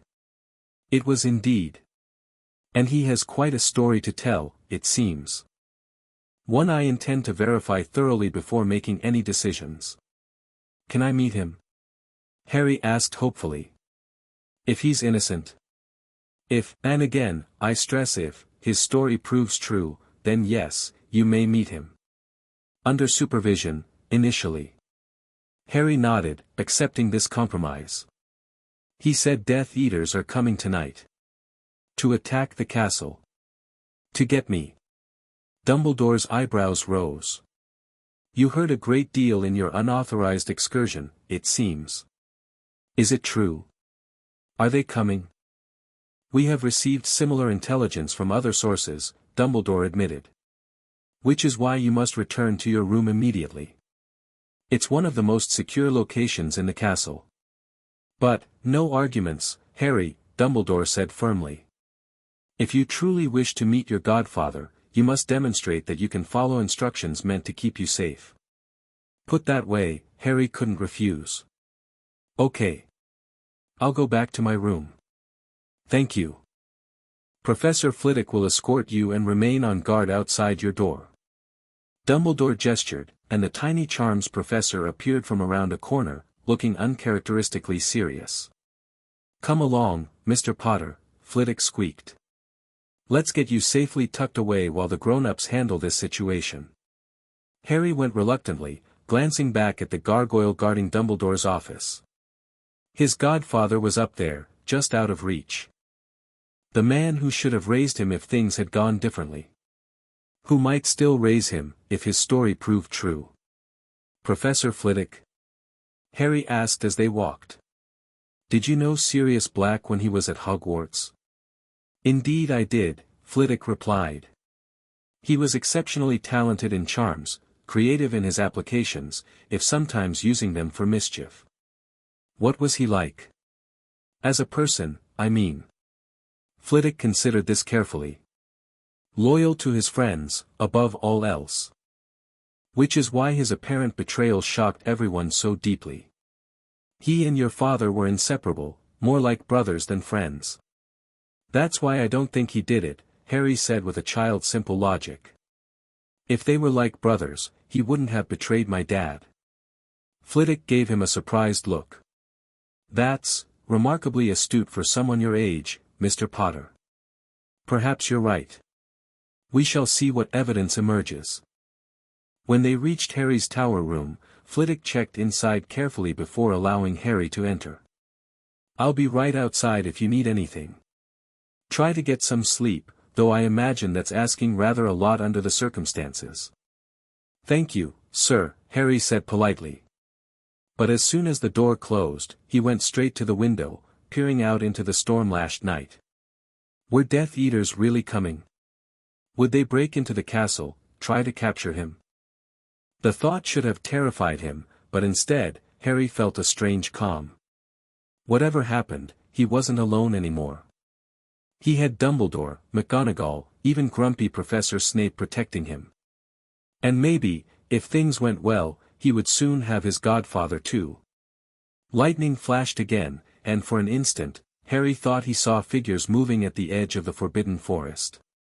But when the next flash came, there was nothing there. He climbed back into bed, but kept his glasses on, staring at the ceiling as thunder rumbled overhead. Sleep seemed impossible now, with everything that had happened, everything that might still happen before morning. "Please be innocent," Harry whispered into the darkness, a prayer for the gaunt, desperate man he'd seen in the entrance hall. "Please be good. Please be my family." In Dumbledore's office, Sirius Black sat rigidly in a chair, McGonagall and Snape flanking him like prison guards. His gaunt face was set in stubborn lines, his eyes never leaving Dumbledore's. "I was not the secret keeper," he repeated for the third time. "James wanted me to be, but I convinced him to switch to Peter. I thought it was the perfect bluff, everyone would expect it to be me, while the real secret keeper was someone Voldemort would never suspect." "Yet you hunted down Pettigrew after the Potters were killed," Dumbledore noted. "Why not come directly to me with this information?" "Because I was stupid." Sirius burst out, anguish breaking through his composure. "I was mad with grief and rage. I thought I could capture Peter myself, force him to confess. But he was ready for me. He shouted for the whole street to hear that I'd betrayed Lily and James, then blew it apart with his wand behind his back. Cut off his own finger before transforming into a rat and escaping into the sewers." "Convenient that there were no witnesses to this transformation," Snape observed coldly. "There were dozens of witnesses to what came before." Sirius snapped. "Didn't any of them mention that Pettigrew was the one shouting accusations, not me? That he had his wand out too?" "The witnesses were all Muggles," McGonagall said quietly. "Most were obliterated afterward due to the magnitude of the incident. Their statements were inconsistent. And no one bothered to question me under Veritaserum," Sirius added bitterly. "No trial, no chance to defend myself. Just straight to Azkaban on Crouch's orders." Dumbledore's expression was troubled. The times were chaotic. Many procedures were abbreviated. "Abbreviated?"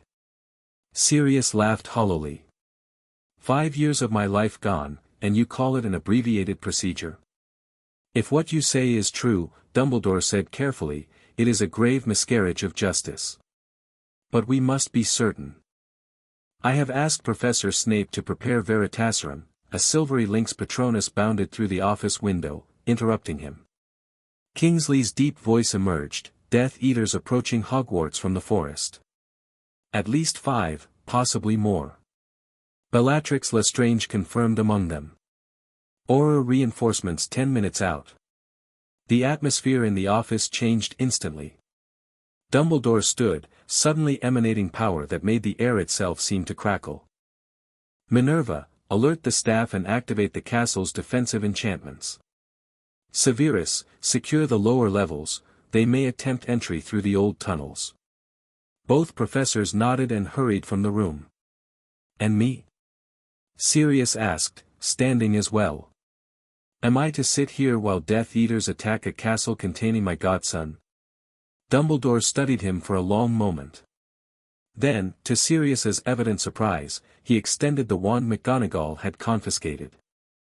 "I have always prided myself on being a fair judge of character," Dumbledore said quietly. "And I find I believe your story, Sirius. The final proof can wait until this immediate threat is addressed." Sirius took the wand, gripping it like a lifeline. "Where's Harry? I need to make sure he's safe." "In the North Tower, with Phileas standing guard. It's well protected, but if Bellatrix is leading this attack, she'll find a way in," Sirius finished grimly. "She always does. Let me go to him, Dumbledore. Let me protect my godson." "Go," Dumbledore agreed. "I will coordinate our defenses from the Great Hall." Sirius didn't wait for further permission. He bolted from the office, racing through corridors he hadn't walked in 15 years but remembered as if it were yesterday. As he ran, he transformed, his human form melting into that of an enormous black dog, faster on 4 legs than 2. Outside, lightning split the sky as dark figures emerged from the forest edge. Bellatrix Lestrange led them, her wild hair whipping in the storm winds, her gaunt face alight with fanatical purpose. "Find the boy," she shrilled to her companions. The Dark Lord needs him alive. The Death Eaters advanced on the castle, black robes billowing, masks gleaming in the lightning flashes. As they reached the outer boundaries, alarm spells triggered, wailing sirens that echoed across the grounds. Inside his tower room, Harry sat bolt upright at the sound. He scrambled to the window again, and this time there was no mistaking it, dark figures moving across the lawn, shooting colored spells at the castle walls. The attack had begun. Harry's heart pounded. Should he hide? Should he try to find Dumbledore? As he hesitated, his door burst open. Harry whirled, expecting Professor Flitwick. Instead, he found himself face to face with a massive black dog, rain-soaked and panting. Before Harry could react, the dog transformed, stretching upward into the form of Sirius Black. "Harry," he breathed, staring at the boy as if drinking in the sight of him. "You look so much like James." Harry stood frozen, unsure whether to be frightened or overjoyed. Are you really my godfather?" "I am," Sirius confirmed, taking a careful step forward. "And I've waited 5 years to meet you properly. But right now, we need to get you somewhere safer. Death Eaters have breached the outer defenses." As if to confirm his words, a distant explosion shook the castle. "Where's Professor Flitwick?" Harry asked, glancing toward the door. "Helping defend the main entrance. Dumbledore sent me to protect you." Sirius extended his hand. "Will you come with me, Harry? I promise I'll keep you safe." Harry hesitated only briefly before taking the offered hand. Something about Sirius felt right, familiar somehow, despite never having met him before. "Where are we going?" Harry asked as Sirius led him swiftly down the spiral staircase. "Room of Requirement," Sirius replied. "It's a hidden room that few know about. It can become whatever we need, in this case, a secure place to hide until the attack is repelled." Another explosion rocked the castle, closer this time. Shouts and the sounds of spellfire echoed through the corridors. "They're inside," Sirius muttered, picking up their pace. "Come on, we need to hurry." They raced through the castle, Sirius pulling Harry along, occasionally stopping to check corridors before proceeding. The sounds of battle grew louder, crashes, bangs, shouts of spells and cries of pain. "Almost there," Sirius assured Harry as they reached the 7th floor. Just around this corner, they turned the corner and stopped dead. Blocking their path stood a witch with heavy-lidded eyes and a mass of wild black hair. Her gaunt face, so similar to Sirius's in its Azkaban-ravaged state, split into a terrible smile. "Cousin," she purred. "How lovely to see you. And you've brought the boy. How thoughtful." "Bellatrix," Sirius pushed Harry behind him, raising his wand. "You always did have the worst timing." "On the contrary," Bellatrix laughed, a high, unhinged sound. "My timing is perfect. The others are keeping the professors busy while I collect our master's prize." Her mad eyes fixed on Harry. "Hello, little baby Potter. Ready to serve the Dark Lord?" "He'll never serve Voldemort," Sirius spat. Bellatrix's face contorted at the name. "You dare speak it? Blood traitor. Expulso." The blast of blue light shot from her wand. Sirius shoved Harry aside and deflected the spell, which hit a nearby suit of armor, exploding it into fragments. "Run, Harry!" Sirius shouted, engaging Bellatrix in a furious duel. Spells crackled between them, lighting the corridor in flashes of red, purple, and sickly green. But Harry didn't run. He couldn't leave his godfather to face this terrible witch alone. Instead, he backed against the wall, watching the duel with wide eyes. "Crucio!" Bellatrix shrieked. Sirius dodged, the spell hitting the wall where Harry had been standing seconds before. The stone cracked with the force of the curse.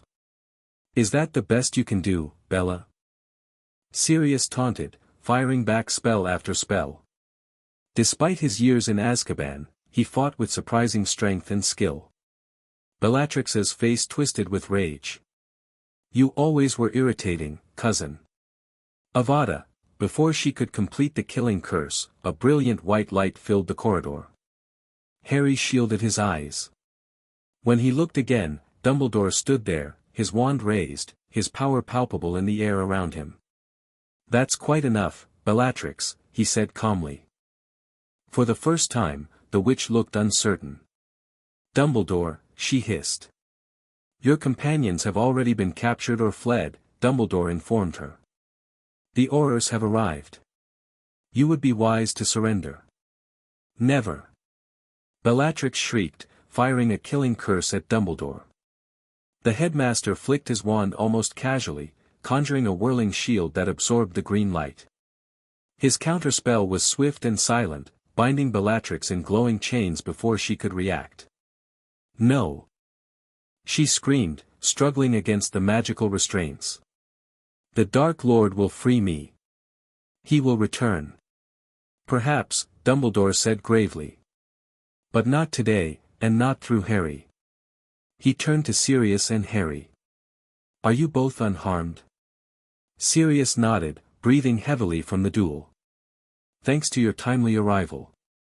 Harry stepped forward, staring at the captured witch who had tried to kill his godfather. Is she going back to Azkaban? Indeed, Dumbledore confirmed. Along with the other Death Eaters we captured tonight. Bellatrix laughed again, the sound chilling in its madness. It doesn't matter. Others will come. The Dark Lord's most faithful will never stop hunting the boy. He is the key to our master's return. That's enough from you, Sirius growled, flicking his wand. Bellatrix's voice cut off, though her mouth continued moving in what were clearly obscenities. A silencing charm? Dumbledore observed with mild amusement.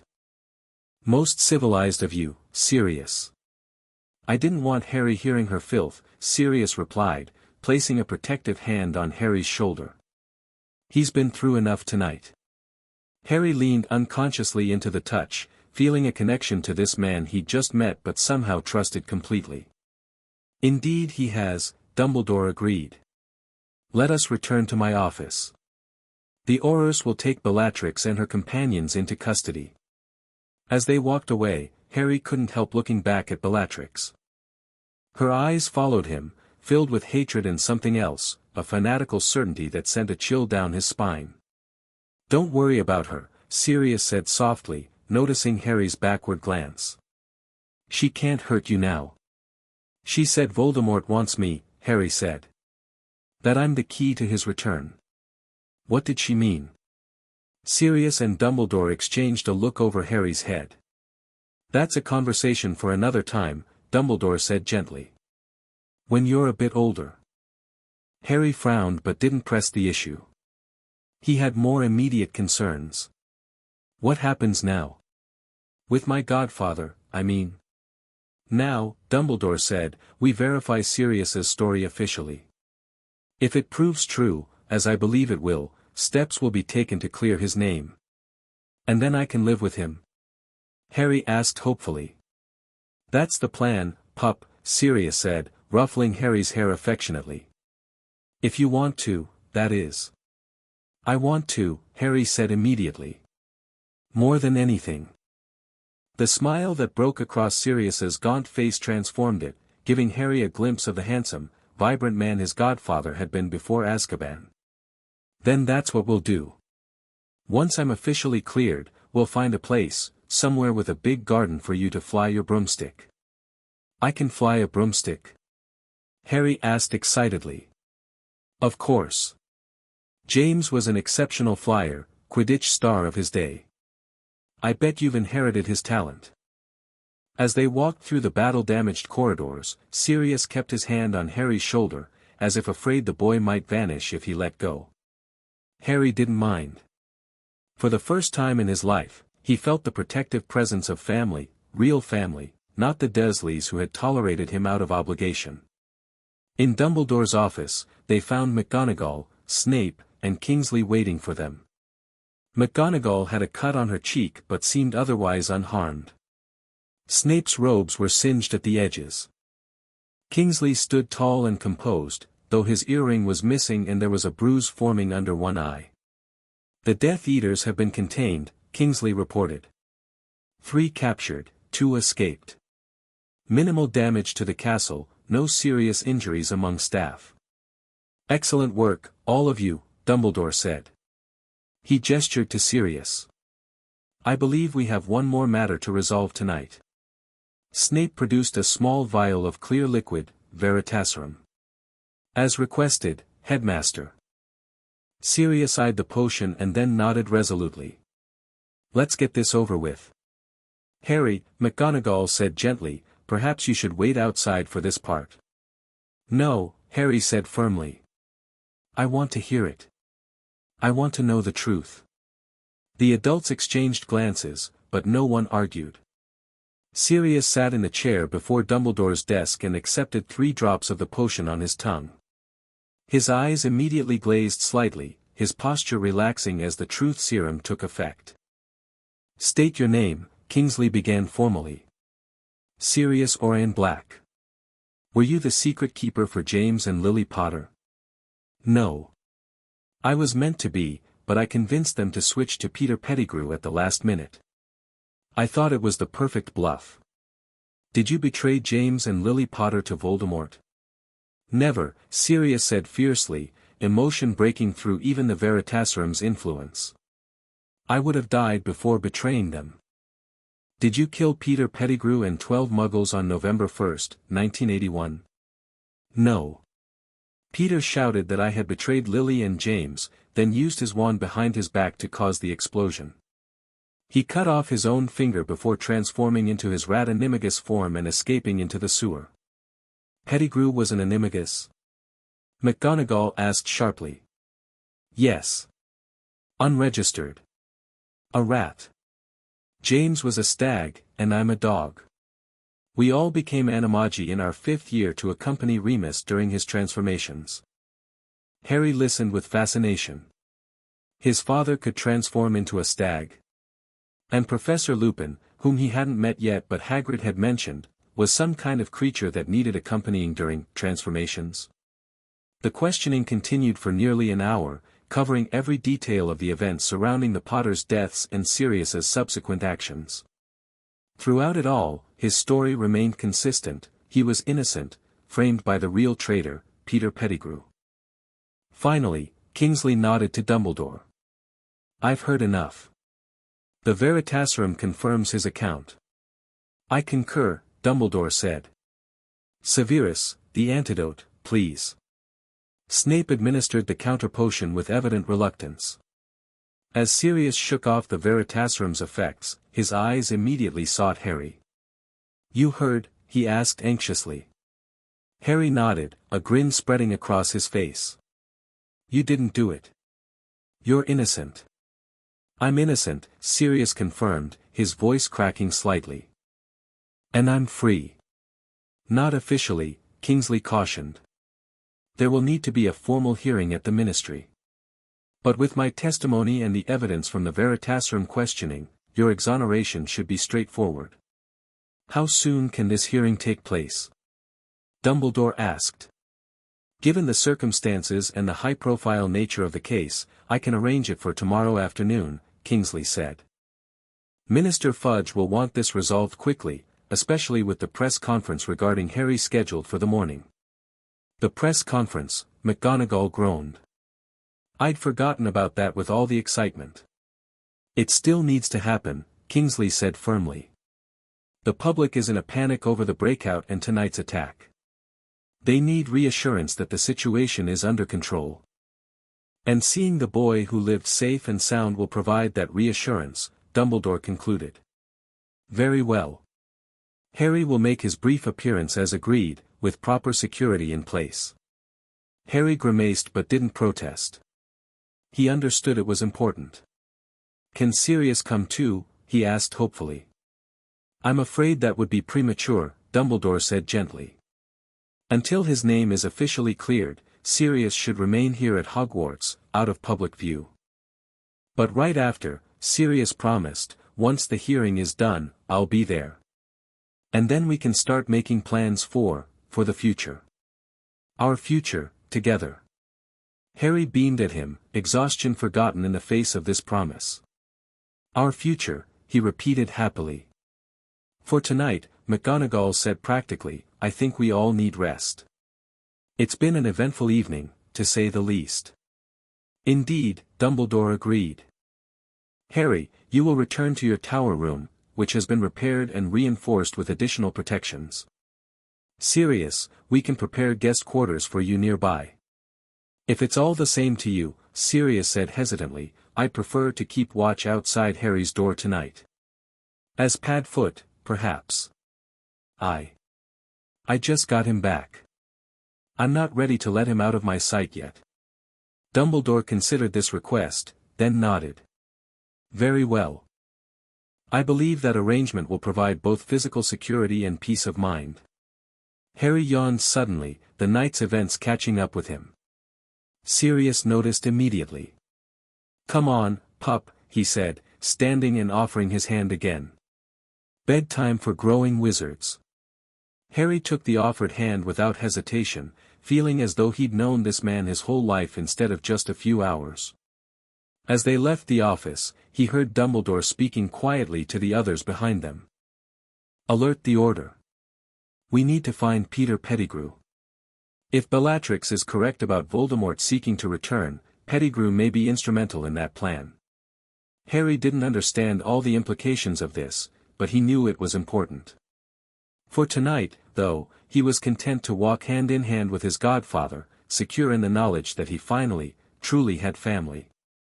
The next morning dawned clear and bright, the storm having blown itself out overnight.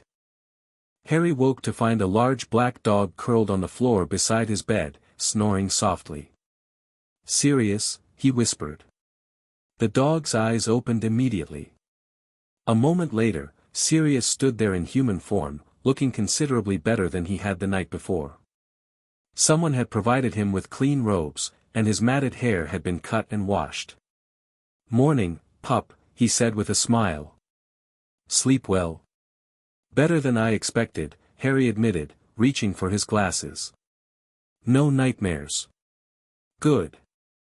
You've got a busy day ahead, that press conference, and then. And then your hearing, Harry finished eagerly. And then we can be a family, right? Sirius's expression softened. Right. A proper family. He cleared his throat, suddenly emotional. Your dad would be so proud of how brave you were last night, Harry. Both your parents would. Harry beamed at the praise. Can you tell me about them? My mum and dad. Every story I know, Sirius promised. But perhaps we should start with breakfast. Growing boys need food, and I haven't had a decent meal in 5 years. They headed down to the Great Hall, where they found several professors already eating. The morning's Daily Prophet was spread across the table, with multiple copies being passed around. The headline made Harry stop short, Death Eater attack on Hogwarts repelled, boy who lived targeted by you-know-who's followers. Below was a picture of Hogwarts with the dark mark hovering above it, a photograph taken during the night's attack.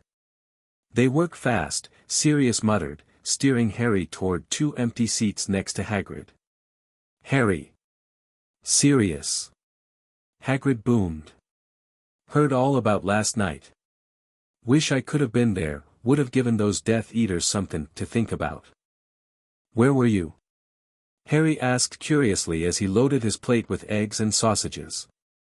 Special mission for Dumbledore, Hagrid said importantly. Contactin' some of the giants in the mountains. If you know whose followers are regroupin', we need all the allies we can get. Giants? Harry's eyes widened. Just when he thought the wizarding world couldn't get more amazing. Is Professor Dumbledore here? Sirius asked, scanning the table. Already gone to the ministry, McGonagall answered, joining them. Preparing for the press conference and other matters. She gave Sirius a significant look that Harry didn't miss. My hearing, Sirius nodded. I should be there too, shouldn't I? To prepare. Albus suggested you remain here until needed, McGonagall replied. Less chance of complications that way. Kingsley will come for you when it's time. Harry ate quietly, listening to the adults discuss the previous night's attack and its aftermath. 3 Death Eaters captured, including Bellatrix Lestrange. 2 escaped, Rodolphus Lestrange and Augustus Rookwood. The Ministry's Auror force spread thin trying to recapture all the Azkaban escapees while also maintaining normal security. And where do I fit into all this? Harry asked suddenly. Why do they want me so badly? What did she mean about me being the key to Voldemort's return? The adults exchanged uncomfortable glances. That's a complex question, Harry, McGonagall said carefully. But I deserve to know, don't I? They're after me. Sirius put down his fork, turning to face Harry directly. You're right. You do deserve to know. He ignored McGonagall's warning look. The short version is that Voldemort was destroyed the night he tried to kill you. No one knows exactly how you survived the killing curse, but you did, and he didn't. Some of his followers, like my deranged cousin Bellatrix, believe he can return somehow, and that you're connected to that process. Because I destroyed him. Partially that, Sirius acknowledged. And partially because. He hesitated. Because of a prophecy, came Dumbledore's voice from the entrance to the Great Hall. The headmaster had returned, looking weary but resolute. A prophecy made before you were born, concerning you and Lord Voldemort. Harry stared at him. A prophecy? Like a prediction? Indeed, Dumbledore confirmed, taking a seat across from Harry. I had intended to wait until you were older to share this burden with you, but circumstances have forced my hand. The prophecy, in essence, states that you have the power to vanquish the Dark Lord, a power he knows not. Me? Harry squeaked. But I'm 6. You are also the child who survived the killing curse, Dumbledore reminded him gently. Who was able to apparate through the Ministry's defenses while sleepwalking. Who freed every prisoner in Azkaban with accidental magic. You are far from just anything, Harry. Harry's mind reeled. A prophecy? Him, destined to fight the darkest wizard of all time. It seemed impossible, ridiculous even. And yet. Is that why he tried to kill me as a baby? Because of this prophecy? Yes, Dumbledore confirmed. He learned of a portion of the prophecy and sought to eliminate the threat you represented before you grew powerful enough to challenge him. But I don't feel powerful, Harry protested. That will change, Dumbledore assured him. In time, with proper training and guidance, you will grow into your abilities. And we'll be there every step of the way, Sirius added firmly. You won't face any of this alone, Harry. Not ever again. Harry nodded, somewhat comforted but still overwhelmed by the weight of what he'd learned. A prophecy. A destiny. No wonder the Death Eaters had attacked Hogwarts to get to him. Now, Dumbledore said, his tone lightening, we have a press conference to attend, Harry. A car from the Ministry will arrive shortly to transport us to London. Just us? Harry asked anxiously. Professor McGonagall will accompany us as well, Dumbledore assured him. And there will be Auror protection, of course. What about Sirius? I'll be right here waiting when you get back, Sirius promised. And then we'll go to my hearing together. Harry nodded, though he didn't like the idea of being separated from his newly found godfather. Can I at least bring Padfoot? He asked hopefully. As, emotional support? Dumbledore's eyes twinkled. A clever suggestion, Harry, but perhaps too risky. Sirius's animagus form may be recognized by those who knew him before Azkaban. Worth a try, Harry grinned, showing the first real glimpse of his father's mischievous spirit. Sirius barked a laugh. Definitely James's son, he said proudly. After breakfast, Harry went with McGonagall to change into proper wizarding robes that had been acquired for the press conference. The emerald green fabric brought out the color of his eyes, and someone had made an attempt to tame his unruly black hair, though with limited success. "You look very handsome," McGonagall assured him, her usual severity softening as she straightened his collar. "Just remember what we discussed. You don't need to speak if you don't want to. Simply stand beside the minister, look composed, and let Dumbledore handle any questions." "I remember," Harry promised. "Be seen, not heard. Show everyone I'm okay so they stop panicking about the prison break." "Precisely," McGonagall nodded approvingly.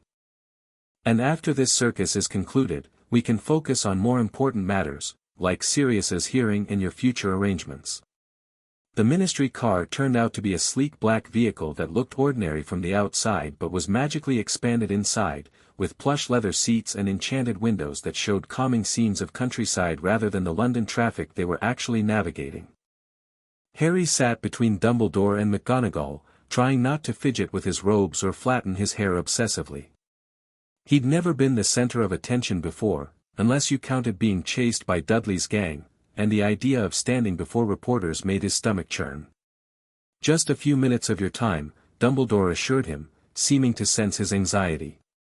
"Then we'll return to Hogwarts." The car pulled up to a phone booth in what looked like an ordinary London street. Harry watched in fascination as Dumbledore picked up the receiver and dialed a sequence of numbers, causing the entire booth to descend like a lift. The Ministry of Magic's atrium was just as impressive as Harry remembered from his sleepwalking adventure, though considerably more crowded now. Wizards and witches in various styles of robes hurried about their business, many stopping to stare as Harry walked past with Dumbledore and McGonagall. "It's him, the boy who lived, can you see his scar? So small to have caused such chaos." The whispers followed them across the atrium to a set of golden doors marked, "Press Conference Room." Inside, rows of chairs faced a raised platform where several official-looking wizards already stood, including a portly man in pinstriped robes and a lime-green bowler hat. "Ah, Dumbledore," the man called, hurrying forward. "And young Mr. Potter." "Excellent, excellent. The press is most eager to see you both." "Minister Fudge," Dumbledore inclined his head slightly. "Harry, this is Cornelius Fudge, the Minister for Magic." "Pleasure to meet you, my boy," Fudge pumped Harry's small hand enthusiastically. "Quite a stir you've caused, yes indeed, but we'll smooth it all over today, won't we? Show the public there's nothing to fear." Harry nodded politely, though he didn't particularly like the minister's patronizing tone or sweaty palm. "Shall we begin?" Fudge gestured toward the platform. "The reporters are waiting most impatiently." As they took their places on the platform, Harry got his first look at the assembled press. About 30 witches and wizards with notepads, cameras, and what appeared to be floating quills occupied the front rows. Behind them sat another 100 or so spectators, ministry employees, Harry guessed, curious to see the boy who lived in person. Cameras flashed as Harry stood between Dumbledore and Fudge. He tried to maintain the composed expression McGonagall had coached him on, though his heart was racing. "Ladies and gentlemen," Fudge began pompously, "thank you for your attendance at this special press briefing. As you know, recent events have caused some concern in our community, the unprecedented Azkaban security failure and subsequent escape of all prisoners, followed by last night's thwarted attack on Hogwarts School." Murmurs swept through the crowd at the mention of the attack. "I am here today to assure you that the Ministry has the situation well in hand," Fudge continued. "Already, 3 of the escaped Death Eaters have been recaptured, including Bellatrix Lestrange. Our Aurors are working tirelessly to locate and apprehend the remaining fugitives." He placed a hand on Harry's shoulder. "I am also pleased to present Mr. Harry Potter, who, as some reports have indicated, was inadvertently involved in the Azkaban incident through an extraordinary act of accidental magic." The reporters leaned forward eagerly, quills poised. "Mr. Potter is, of course, not responsible for his actions, being only 6 years old and unable to control his magical abilities at this stage," Fudge emphasized. "He is now safely under the protection of Hogwarts School and Headmaster Dumbledore, as you can see." Dumbledore stepped forward. "I would like to add that Harry's well-being is our paramount concern. He will remain in a secure location while continuing his magical education. I must ask that the press respect his privacy and his status as a minor. A witch with jeweled spectacles and acid green quill raised her hand. Rita Skeeter, Daily Prophet. Mr. Potter, how do you feel about releasing hundreds of dangerous criminals into Wizarding Society? Before Harry could respond, Dumbledore interjected smoothly. As the minister explained, Harry experienced an episode of accidental magic while sleepwalking. He was not conscious of his actions and cannot be held accountable for them. Another reporter stood. Thomas Whipple, Wizarding Wireless Network. Is it true that Death Eaters attacked Hogwarts specifically to capture Mr. Potter? And if so, what does this suggest about you-know-who's current status? Fudge sputtered. Now see here, there's absolutely no evidence that you-know-who is involved in any. The attackers were indeed targeting Harry, Dumbledore cut in calmly. As for their motivations and Voldemort's status, I can only say that eternal vigilance remains advisable. The room erupted at Dumbledore's use of the name, with several reporters gasping audibly. Wizarding Britain wants to know, shouted another reporter, is the boy who lived in danger? And are we? Harry, tired of being talked about as if he weren't present, stepped forward slightly. I'm okay, he said clearly, his young voice somehow carrying over the clamor. And Professor Dumbledore and the other teachers kept everyone safe when the bad wizards came. The room fell silent, all eyes fixed on the small boy who had spoken with such simple conviction. I didn't mean to let the prisoners out, Harry continued, since no one was interrupting him. I was having nightmares about them. About how cold they were, and how some of them were innocent. I think my magic was trying to help. Dumbledore placed a gentle hand on Harry's shoulder, silently offering support but not stopping him. I'm sorry if I scared anyone, Harry concluded sincerely. But Professor Dumbledore and the Ministry are catching the dangerous ones, and maybe now the innocent ones can have proper trials. He looked up at Fudge with innocent expectation. Right, Minister? Fudge looked thoroughly wrong-footed. Well, yes, of course, any claims of innocence will be thoroughly investigated. The press room exploded with questions, cameras flashing wildly. Harry stepped back, surprised by the reaction to his simple statement. I believe that concludes our briefing, Dumbledore announced firmly. Harry has a busy day ahead, and he has already demonstrated remarkable poise for one so young. Thank you for your time. With that, he guided Harry from the platform, McGonagall falling in step beside them, effectively creating a shield between Harry and the shouting reporters. Did I say something wrong? Harry whispered as they exited the room. Not at all, Dumbledore assured him, eyes twinkling. In fact, you said something very right, something the wizarding public needed to hear directly from you. Well done, Harry. McGonagall nodded approvingly. Succinct and heartfelt. Sometimes children see truth more clearly than adults. As they made their way back through the atrium, an official-looking wizard hurried to intercept them. Headmaster Dumbledore. The Wizengamot has convened for the Black hearing. They're ready for you and the witness. Already? McGonagall asked sharply. It wasn't scheduled until this afternoon. Minister Fudge expedited it after seeing the morning's prophet, the wizard explained. The article about Pettigrew's wand being found has caused quite a stir. He wants this resolved quickly. And Sirius? Dumbledore asked. Has he been notified? Auror Shacklebolt went to collect him from Hogwarts an hour ago. They should arrive momentarily. Harry looked up at Dumbledore anxiously.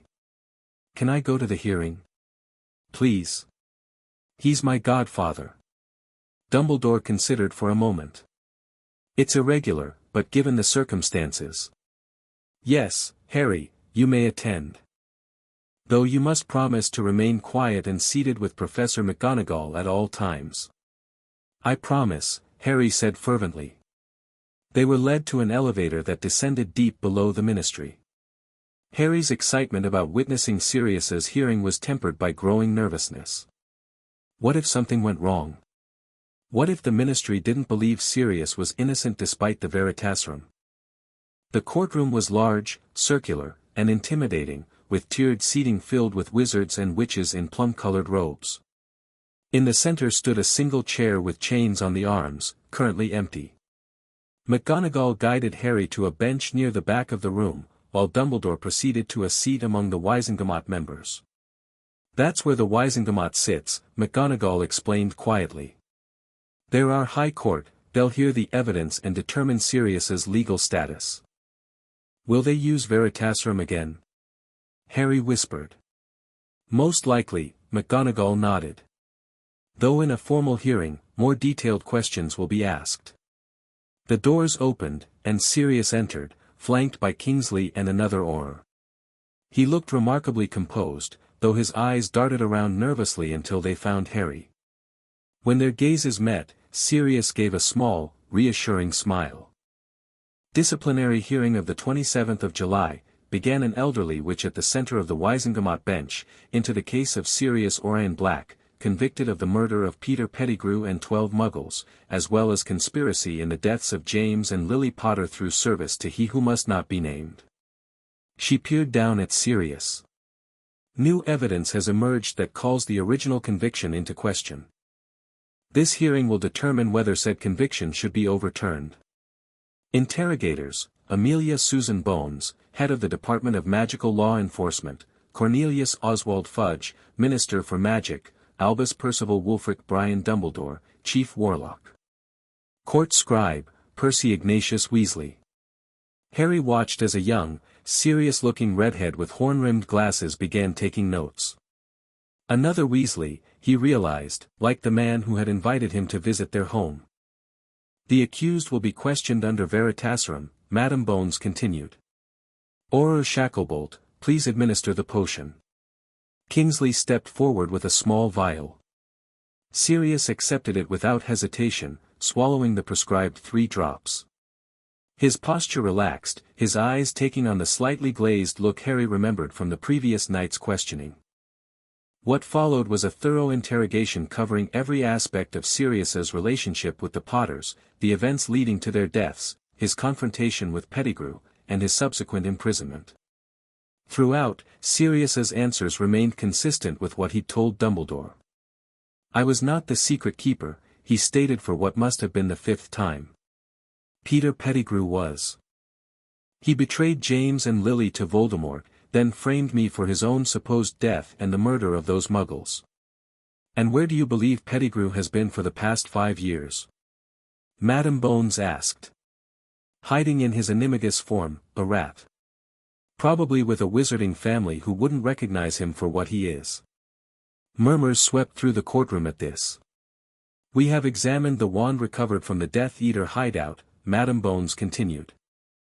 "Priori Incantatem confirms it was used to cast an exploding charm consistent with the street destruction. Wand identification spells confirm it belonged to Peter Pettigrew. Additionally, we have re-interviewed surviving Muggle witnesses using pensive technology, and their memories, while somewhat damaged by improper obliviation, suggest Pettigrew was shouting accusations at Black just before the explosion." She looked around the chamber. "Given this new evidence, along with the defendant's testimony under Veritaserum, I move that Sirius Black be cleared of all charges and his record expunged." "Seconded," Dumbledore said immediately. "Those in favor?" Madame Bones called. Harry held his breath as hands raised throughout the Wisengamot. He counted quickly, at least 3/4 of the members were voting to clear Sirius. Those against? A smaller number of hands rose, including, Harry noticed, a toad-like witch in pink who glared at Sirius with undisguised dislike. "The motion carries," Madame Bones announced. "Sirius Black, you are hereby cleared of all charges. Your rights, properties, and positions are restored in full. The Ministry offers its formal apology for the miscarriage of justice in your case." She waved her wand, and the chains on the chair vanished entirely. "You are free to go." As Kingsley administered the antidote to the Veritaserum, Harry could no longer contain himself. He jumped up and ran down the steps toward Sirius, ignoring McGonagall's startled exclamation. Sirius turned just in time to catch Harry as the boy launched himself forward, hugging his godfather tightly around the waist. "You're free!" Harry cried happily. "Really, truly free." "Really, truly free," Sirius confirmed, his voice thick with emotion as he returned the hug. "And now I can be your guardian properly, just like your parents wanted." The Wizengamot members were filing out, many pausing to stare at the reunion between the boy who lived and his newly exonerated godfather. Some smiled approvingly, others looked concerned or suspicious. "There will be paperwork to complete regarding guardianship," Madame Bones informed them, approaching with a kind expression. "But given that the Potters will explicitly name you as Harry's guardian, it should be straightforward." "Thank you," Sirius said sincerely. "For conducting a fair hearing. For actually listening this time." Madame Bones nodded gravely. "Justice delayed is justice denied, Mr. Black. We failed you 5 years ago. We won't make the same mistake regarding your guardianship of Mr. Potter." As they left the courtroom, reporters were waiting, having hurried down from the press conference. Cameras flashed, questions shouted. "Mr. Black. How does it feel to be exonerated? Will you be taking custody of the boy who lived? What are your plans now that you're free?" Sirius ignored them all, keeping one arm protectively around Harry as they made their way to the elevators. Dumbledore and McGonagall followed, creating a buffer between them and the press. "Vultures," Sirius muttered. "Haven't changed a bit. They're just doing their jobs," Dumbledore said mildly. Though perhaps with excessive enthusiasm. Once in the elevator, Harry looked up at Sirius. "What happens now? Where will we live?" "I have a family home in London," Sirius grimaced slightly. "Though it's not the most welcoming place. We'll need to find somewhere better, somewhere with that garden I promised." "May I suggest," Dumbledore interjected, "that you both remain at Hogwarts for the time being? At least until the remaining Death Eaters are recaptured. The castle offers unparalleled security, and it would allow Harry to continue acclimating to the wizarding world in a controlled environment." Sirius considered this, then nodded. "That makes sense. If it's all right with you, Harry." "Hogwarts is brilliant," Harry agreed enthusiastically. "And maybe you could teach me about magic while we're there. Tell me about my parents." "Every day," Sirius promised. "Every single day." As they emerged into the atrium, Kingsley intercepted them. "Thought you'd want to know," he said in his deep, reassuring voice. "We've captured Rodolphus Lestrange. He was trying to break Bellatrix out during transport to the Ministry holding cells. That makes 4 Death Eaters recaptured since the breakout." "Good news indeed," Dumbledore nodded approvingly. "And the others?" "Still at large, but we're following leads. Rookwood was spotted in Glasgow yesterday.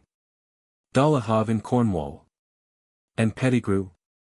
Sirius asked sharply. "No sign yet," Kingsley admitted.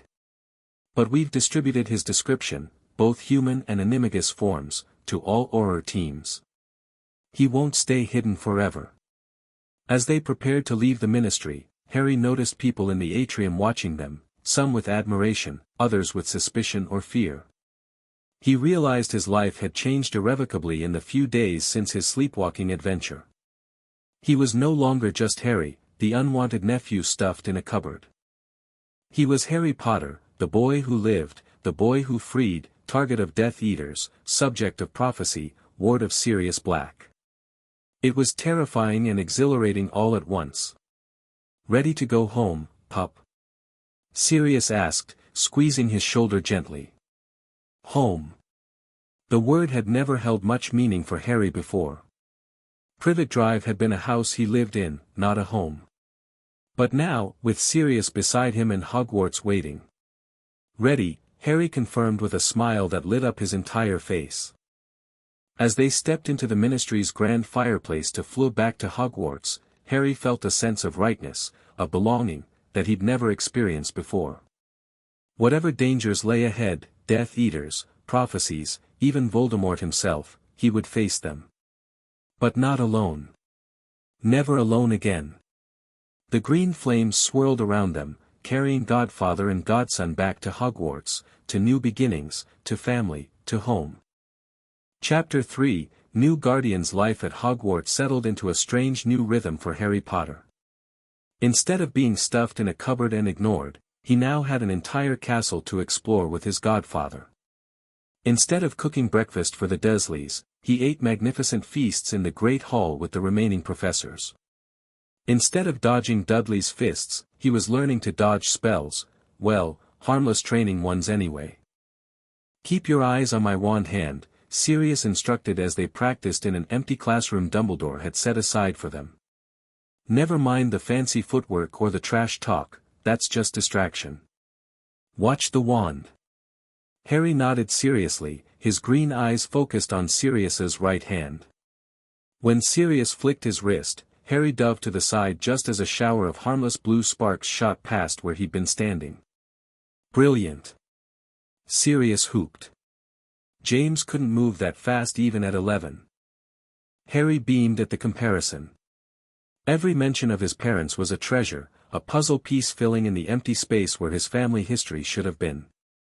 2 weeks had passed since Sirius's exoneration. The Ministry was still in chaos, scrambling to recapture escaped prisoners while dealing with growing public outrage over innocent people who'd been wrongfully imprisoned. The Daily Prophet had taken to calling it the Azkaban scandal, with new exposés appearing almost daily. "Look at this," Sirius said over breakfast, spreading out the newspaper. "Broderick Mims spent 3 years in Azkaban for using magic in front of Muggles. Turns out he was trying to save a Muggle child from drowning and got sent away without a proper hearing." Harry frowned, poking at his porridge. "That's not fair." "No, it's not. But thanks to you, pup, he's free now." "They all are." Sirius ruffled Harry's perpetually messy hair. "You started something big with your little sleepwalking adventure. Something that needed to happen. Is that why some people are calling me a hero?" Harry asked, thinking of the letters that had started arriving by Owl, hundreds of them, from families of freed prisoners, thanking him. "One of the reasons," Sirius agreed. "Though personally, I think you're a hero just for surviving the Dursleys without turning out horrible." Harry grinned. He loved how Sirius always knew what to say to make him feel better. Their days had fallen into a comfortable pattern. Mornings were for basic magical theory, Sirius explaining concepts like magical cores, intent, and control in ways that made sense to a 6-year-old. Afternoons usually involved physical activities, flying lessons on the training broom Sirius had ordered, exploring the castle grounds with Hagrid, or dodge practice like today. Evenings were Harry's favorite, sitting by the fire in their shared quarters, listening to Sirius tell stories about his parents. "Your mum once turned your dad's hair blue for a week after he charmed all her quills to write nothing but bad poetry," Sirius recalled with a laugh. He claimed it was worth it just to see the look on her face when she tried to take notes in Transfiguration. Tonight, though, there was a different energy in the castle. Professors hurried through corridors, speaking in hushed tones. Twice Harry had spotted unfamiliar witches and wizards being escorted to Dumbledore's office. "Something's up," Harry observed as they made their way back to their quarters after dinner. "Everyone's being weird." "Sharp eyes," Sirius approved. "The order's been called in." "The order?" Sirius glanced around before lowering his voice. "The Order of the Phoenix. Dumbledore's secret group that fought against Voldemort during the First War. If they're gathering, it means there's news, probably about the Death Eaters." Harry's stomach tightened. Though he tried not to show it, the threat of Death Eaters coming after him remained a constant, low-grade fear. "Bad news?"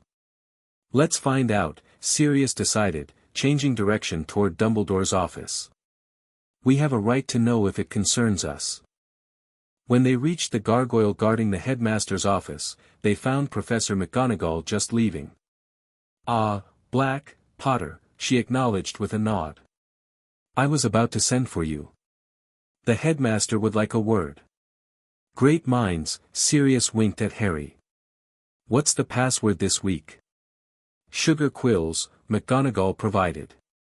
And do try to keep your opinions to yourself until you've heard everything, Black. Sirius raised an eyebrow. That bad? That complicated, she corrected, before striding off down the corridor. The office was more crowded than Harry had ever seen it. Dumbledore sat behind his desk as usual, but surrounding him were at least a dozen witches and wizards. Harry recognized a few: Kingsley Shacklebolt, Mr. Weasley, Professor Snape lurking in a corner, but most were strangers. All conversation stopped when Harry and Sirius entered. "Ah, right on time," Dumbledore said pleasantly. "Everyone, I believe most of you know Sirius Black. And this, of course, is Harry Potter." Eyes turned to Harry with varying expressions: curiosity, sympathy, calculation. One witch with spiky purple hair winked at him. "Watcher, Harry," she said cheerfully. "I'm Tonks. Your cousin, sort of. Sirius is my mum's cousin, which makes us, actually, I'm rubbish at family trees, but we're related somehow." Harry smiled shyly. "Hello. We've received intelligence," Dumbledore said, bringing the meeting to order, "that suggests the remaining Death Eaters have regrouped under new leadership." "Malfoy," Sirius guessed darkly. "Correct," Dumbledore nodded. "Lucius Malfoy, who as you know was never convicted of being a Death Eater, claiming to have been under the Imperius Curse. He appears to be coordinating the activities of those who escaped Azkaban and evaded recapture." "Including my deranged cousin?" Sirius asked. "Bellatrix Lestrange remains in Ministry custody," Kingsley assured him. "Along with 8 other captured Death Eaters. But at least 15 remain at large, including some of the most dangerous: Dolohov, Rookwood, the younger Lestrange." "And Pettigrew?" Sirius pressed. A grim silence answered him. "Still no sign," Mr. Weasley said apologetically. "Though we've had every rat in Britain reported to the Ministry in the past 2 weeks." "What are they planning?" asked a grizzled man with a magical eye that swiveled independently of its partner. "According to Severus," Dumbledore gestured toward Snape, "they believe Harry may hold the key to restoring Voldemort to power." Gasps and flinches rippled through the room at the name. "Oh, grow up," Sirius snapped. "It's just a name." "How would the boy help restore you-know-who?" the magical-eyed man demanded, ignoring Sirius's comment. "That remains unclear," Dumbledore admitted. "But their determination to capture him is undiminished. And they've expanded their focus to include Sirius as well." Harry felt Sirius stiffen beside him. "Me? Why?" "They believe you may have information about the Dark Lord's downfall," Snape spoke for the first time, his voice cool. "As the Potter's closest friend, you might know details about that night that could aid their master's return." "That's ridiculous," Sirius scoffed. "I wasn't even there." "Nevertheless," Dumbledore interjected, "it makes both you and Harry targets. Which brings us to the purpose of this meeting. We need to move you from Hogwarts." Harry's head snapped up. "Leave Hogwarts? But you said it was the safest place." "It is," Dumbledore agreed. "But term begins in 2 weeks. Hundreds of students will arrive, along with their families. We cannot risk a Death Eater attack with so many innocent children present." "So where do we go?" Sirius asked, automatically placing a protective hand on Harry's shoulder. "I've prepared a safe house," Dumbledore replied. "Unplottable, with extensive protective enchantments.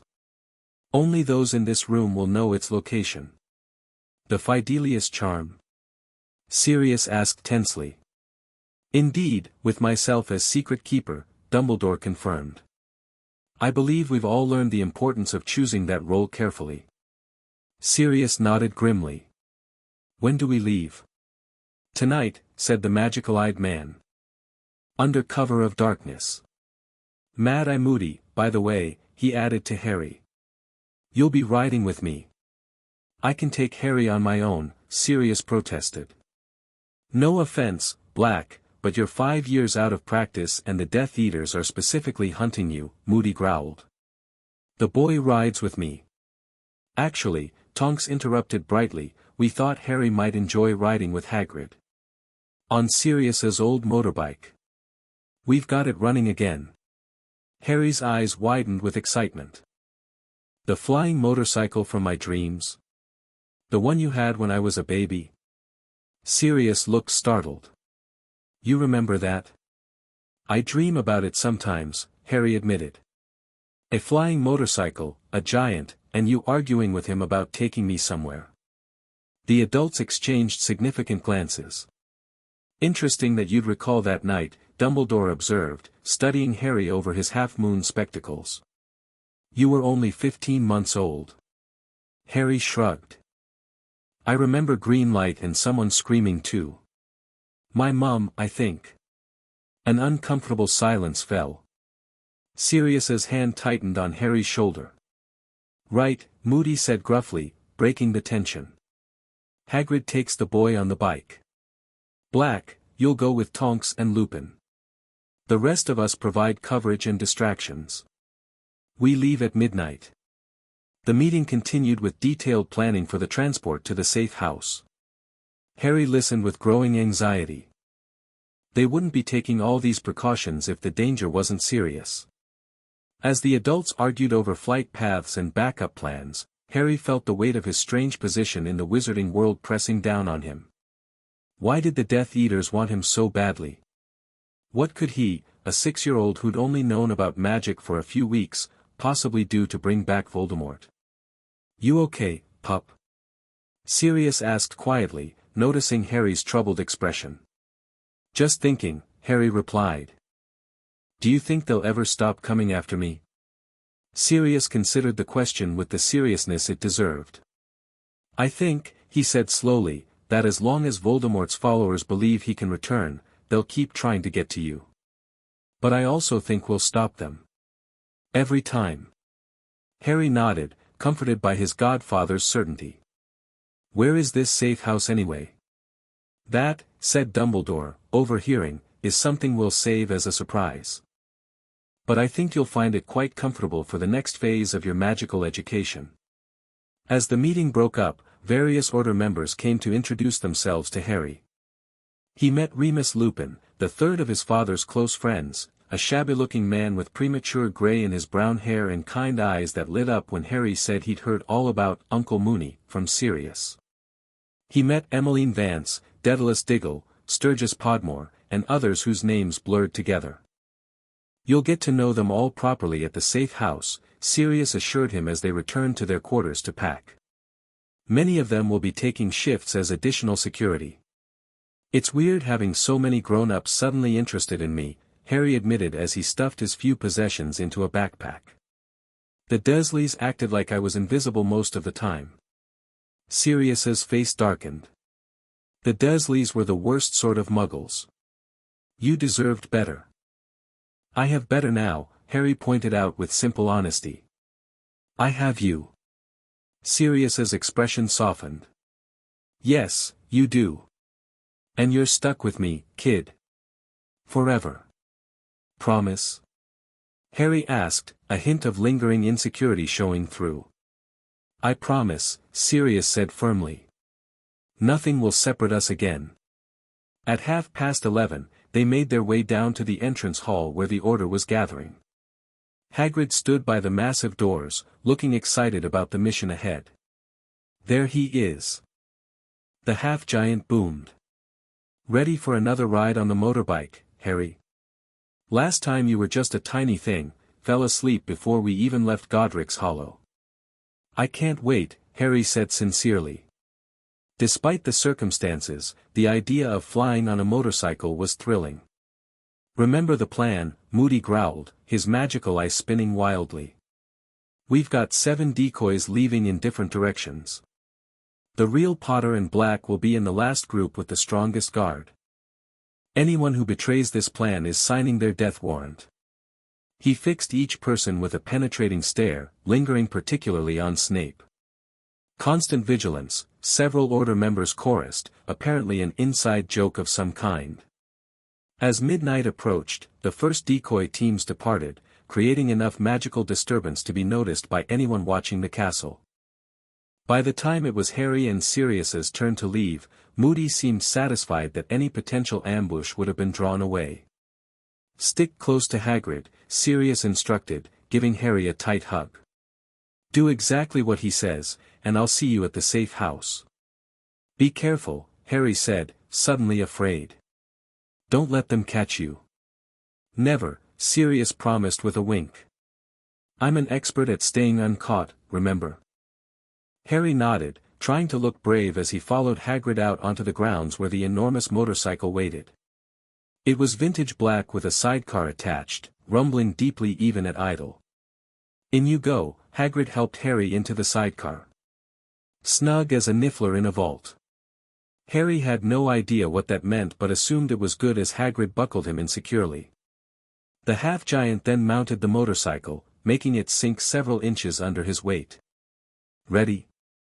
Hagrid called over the engine's roar. "Ready." Harry confirmed, excitement temporarily overpowering his fear. With a thunderous rev, the motorcycle shot forward, gathering speed across the Hogwarts lawn. Just when Harry thought they'd crash into the boundary wall, Hagrid hit a switch and the bike soared upward into the night sky. "Woohoo!" Harry couldn't help shouting as they climbed higher, the castle shrinking below them, the stars seeming closer above. The wind whipped his already messy hair into a frenzy, and the cool night air made his eyes water behind his glasses, but he'd never felt so free. They flew for what seemed like hours, following a complex route that took them north, then east, then back south again. Occasionally Harry spotted other flyers in the distance, Order members creating diversions or providing escort, but they met no resistance. "Looks like Moody's plan worked." Hagrid shouted over the engine noise. Death Eaters must have followed the decoys. Harry hoped so. He especially hoped Sirius was safe, having only just found his godfather after years of separation. Eventually, they began descending toward what looked like an uninhabited stretch of countryside. As they got closer, Harry made out a small village nestled in a valley, and beyond it, a standalone cottage on a hillside, lights glowing welcomingly in its windows. The motorcycle touched down with a gentle bump on a dirt path leading to the cottage.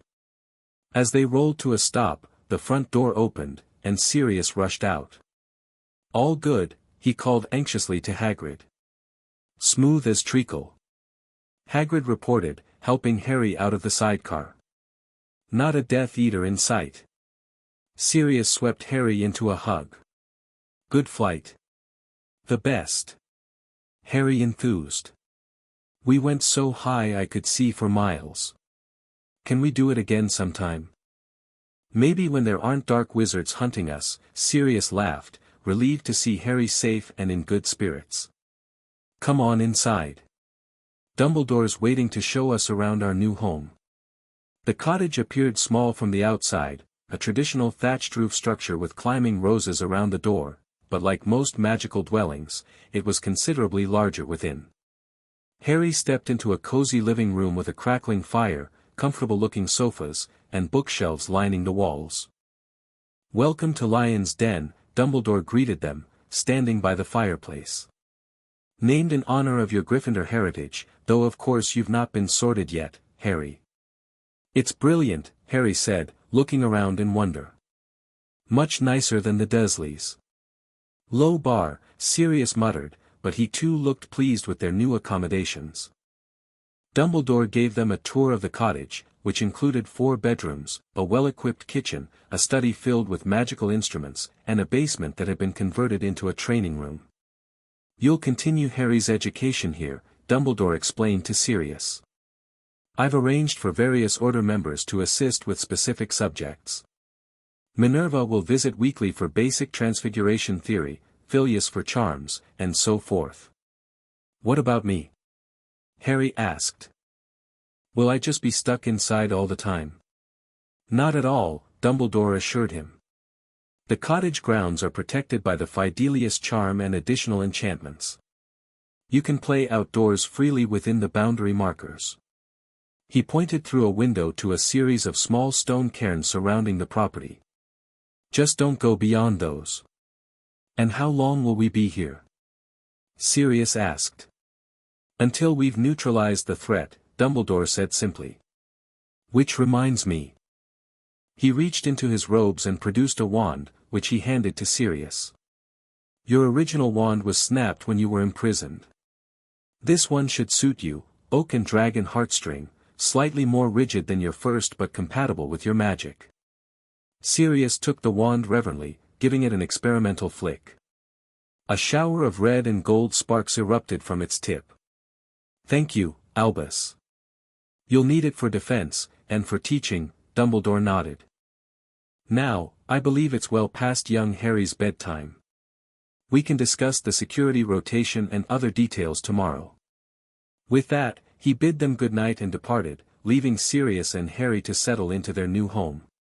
Harry's bedroom was everything the cupboard under the stairs wasn't: spacious, with a four-poster bed similar to the one he'd had at Hogwarts, a desk for studying, and a window seat overlooking the moonlit countryside. Best of all, the walls were decorated with moving photographs of his parents, which Sirius explained had been recovered from their destroyed home in Godric's Hollow. That's your dad catching the snitch in the Quidditch Cup final. Sirius pointed to one photo where a teenager who looked remarkably like Harry zoomed around a stadium on a broomstick, holding a tiny golden ball triumphantly aloft. And there's your mum in her head girl robes. Harry stared hungrily at the images of the parents he couldn't remember. His mother's smile, his father's laugh, the way they looked at each other in their wedding photo, all treasures he'd never known existed. I'll tell you all about them, Sirius promised, seeing Harry's expression. Every day, just like I said. But for now, sleep. It's been a long night. Will you be here when I wake up? Harry asked, climbing into bed. Right down the hall, Sirius assured him. And Moody's taking the first watch outside. Nothing's getting past him, the man's paranoid enough to make even Death Eaters think twice. With that reassurance, Harry snuggled under the covers. Despite the excitement and stress of the day, he fell asleep almost instantly, lulled by the unfamiliar sensation of feeling truly safe. The days at Lion's Den quickly fell into a new routine. Mornings began with breakfast prepared by whichever order member was on kitchen duty, never Tonks, after her first attempt resulted in eggs on the ceiling. Then came lessons, sometimes with Sirius, sometimes with visiting order members who'd been teachers or had particular expertise. Professor McGonagall taught Harry basic magical theory, explaining concepts like transformation and the importance of visualization. Professor Flitwick covered the foundations of charm work, demonstrating simple spells that Harry would eventually learn. Lupin, who Harry discovered had been the scholarly one of his father's friends, taught him wizarding history and customs. It's important you understand where you come from, Lupin explained during one lesson. The Potter family is an old and respected wizarding line. Your father was the last of the direct Potters, which makes you the heir to their legacy. Did they have a lot of money? Harry asked, remembering how the Dursleys had always complained about the cost of keeping him. Yes, but that's the least important part of your inheritance, Lupin smiled. The Potters were known for their innovation in potion making. Your grandfather invented Sleekeasy's hair potion, ironically enough given your father's perpetually messy hair, which you've clearly inherited. Harry grinned, running a hand through his untamable locks. What else? They were also known for their integrity. Potters have traditionally stood for justice and fairness in wizarding politics, often championing the rights of magical creatures and muggleborns. Like my mum. Exactly like your mum, Lupin nodded approvingly. Lily was the brightest witch of our year, despite coming from a non-magical family. James fell for her because she was the only one who consistently put him in his place. These lessons about his family were Harry's favorite, but the physical training with Sirius and sometimes Moody ran a close second. They taught him basic self-defense, how to dodge, when to hide, and most importantly, how to keep his head in dangerous situations. Magic is more than just waving a wand and saying funny words, Sirius explained as they practiced in the basement training room. It's about intent, focus, and control. Even without formal training, you've got powerful instinctive magic, Harry. We saw that with the Azkaban incident. Now we need to help you harness it. But I can't control when it happens, Harry protested, remembering the accidental magic that had gotten him in trouble at the Dursleys. Not yet, Sirius agreed. But we can start with the foundations. Close your eyes and feel your magic. Harry obediently closed his eyes, concentrating on the strange warm feeling he sometimes got when doing accidental magic. At first, he felt nothing but normal 6-year-old fidgetiness. But as Sirius guided him through a visualization exercise, he began to sense something, a sort of humming energy in his chest that spread outward to his fingertips. I feel it, he exclaimed, eyes flying open in surprise. Good, Sirius looked pleased. That's your magical core, or at least your awareness of it. With practice, you'll learn to access that feeling intentionally. Over the following weeks, these awareness exercises became part of their daily routine. Harry would sit cross-legged on the floor, eyes closed, focusing on his magic for increasingly longer periods. Sometimes nothing happened. But occasionally, remarkable things occurred, objects hovering briefly when he thought about them floating, lights dimming when he imagined darkness, a feather changing color when he visualized it as blue instead of white. Extraordinary, McGonagall murmured after witnessing one such incident. Most children have occasional bursts of accidental magic, but this level of rudimentary control without a wand is rare. James and Lily were both magically gifted, Sirius pointed out proudly. And Harry's got something special beyond that. You can feel it when he does these exercises, like static electricity in the air. Harry blushed at the praise but couldn't deny the truth of it. Something was happening when he connected with his magic, something that both excited and slightly scared him. Life at Lion's Den wasn't all lessons and training, though. Harry had free time to explore the protected grounds, play games with Sirius, or read from the extensive library. When Order members visited, they often brought treats or games from the wizarding world, exploding snap cards from Tonks, chocolate frogs with collectible wizard cards from Lupin, even a beginner's chess set from McGonagall that shouted advice to Harry as he learned to play. Mr. Weasley visited occasionally, always eager to tell Harry about his children, especially the youngest son Ron who was just a year older than Harry. He's dead excited to meet you, Mr. Weasley said during one visit. Talks about it constantly. His older brothers tease him mercilessly, of course. I'd like to meet him too, Harry said sincerely. He'd never had friends his own age, Dudley had made sure of that, and the idea of meeting other wizarding children was appealing. Once things settle down, Mr. Weasley promised. In the meantime, he sent you this. He handed over a slightly battered copy of The Tales of Beedle the Bard. It's wizard fairy tales. Every magical child grows up with them. Harry treasured the book, reading the strange stories over and over. His favorite was The Fountain of Fair Fortune, with its message that magic wasn't always needed to solve problems. September 1st came and went, marking the start of the Hogwarts term. Harry felt a twinge of sadness knowing the castle was now full of students enjoying the things he'd only glimpsed during his brief stay. But Sirius kept him too busy to dwell on it, filling their days with a mix of learning and fun that made Lion's Den feel increasingly like home. Only one thing marred their peaceful existence, the regular reports from Order members about Death Eater activities. Though none had yet discovered their location, the Dark Wizards remained active, with attacks on Muggle villages and wizard homes associated with the Order. They're trying to flush us out, Moody growled during a particularly tense Order meeting in the cottage's living room. Make us desperate enough to move Harry somewhere less secure. Or they're simply causing chaos while searching for their master, countered Snape, who visited rarely and always regarded Harry with a complex mix of emotions that the boy couldn't decipher. The Dark Lord's most faithful believe he is not truly gone, merely diminished somehow. They seek any means of restoring him. And they think Harry's the key. Sirius asked for what must have been the dozenth time. So it would seem, Dumbledore nodded gravely. Though their reasoning remains unclear. It may relate to the manner of Voldemort's defeat, or to the prophecy. Harry, who'd been allowed to sit in on the first part of the meeting before being sent upstairs, perked up at this. The prophecy you mentioned before? The one about me defeating Voldemort? Dumbledore exchanged glances with several Order members. Indeed. A prophecy which, I must add, may have multiple interpretations. Prophecies are notoriously tricky things.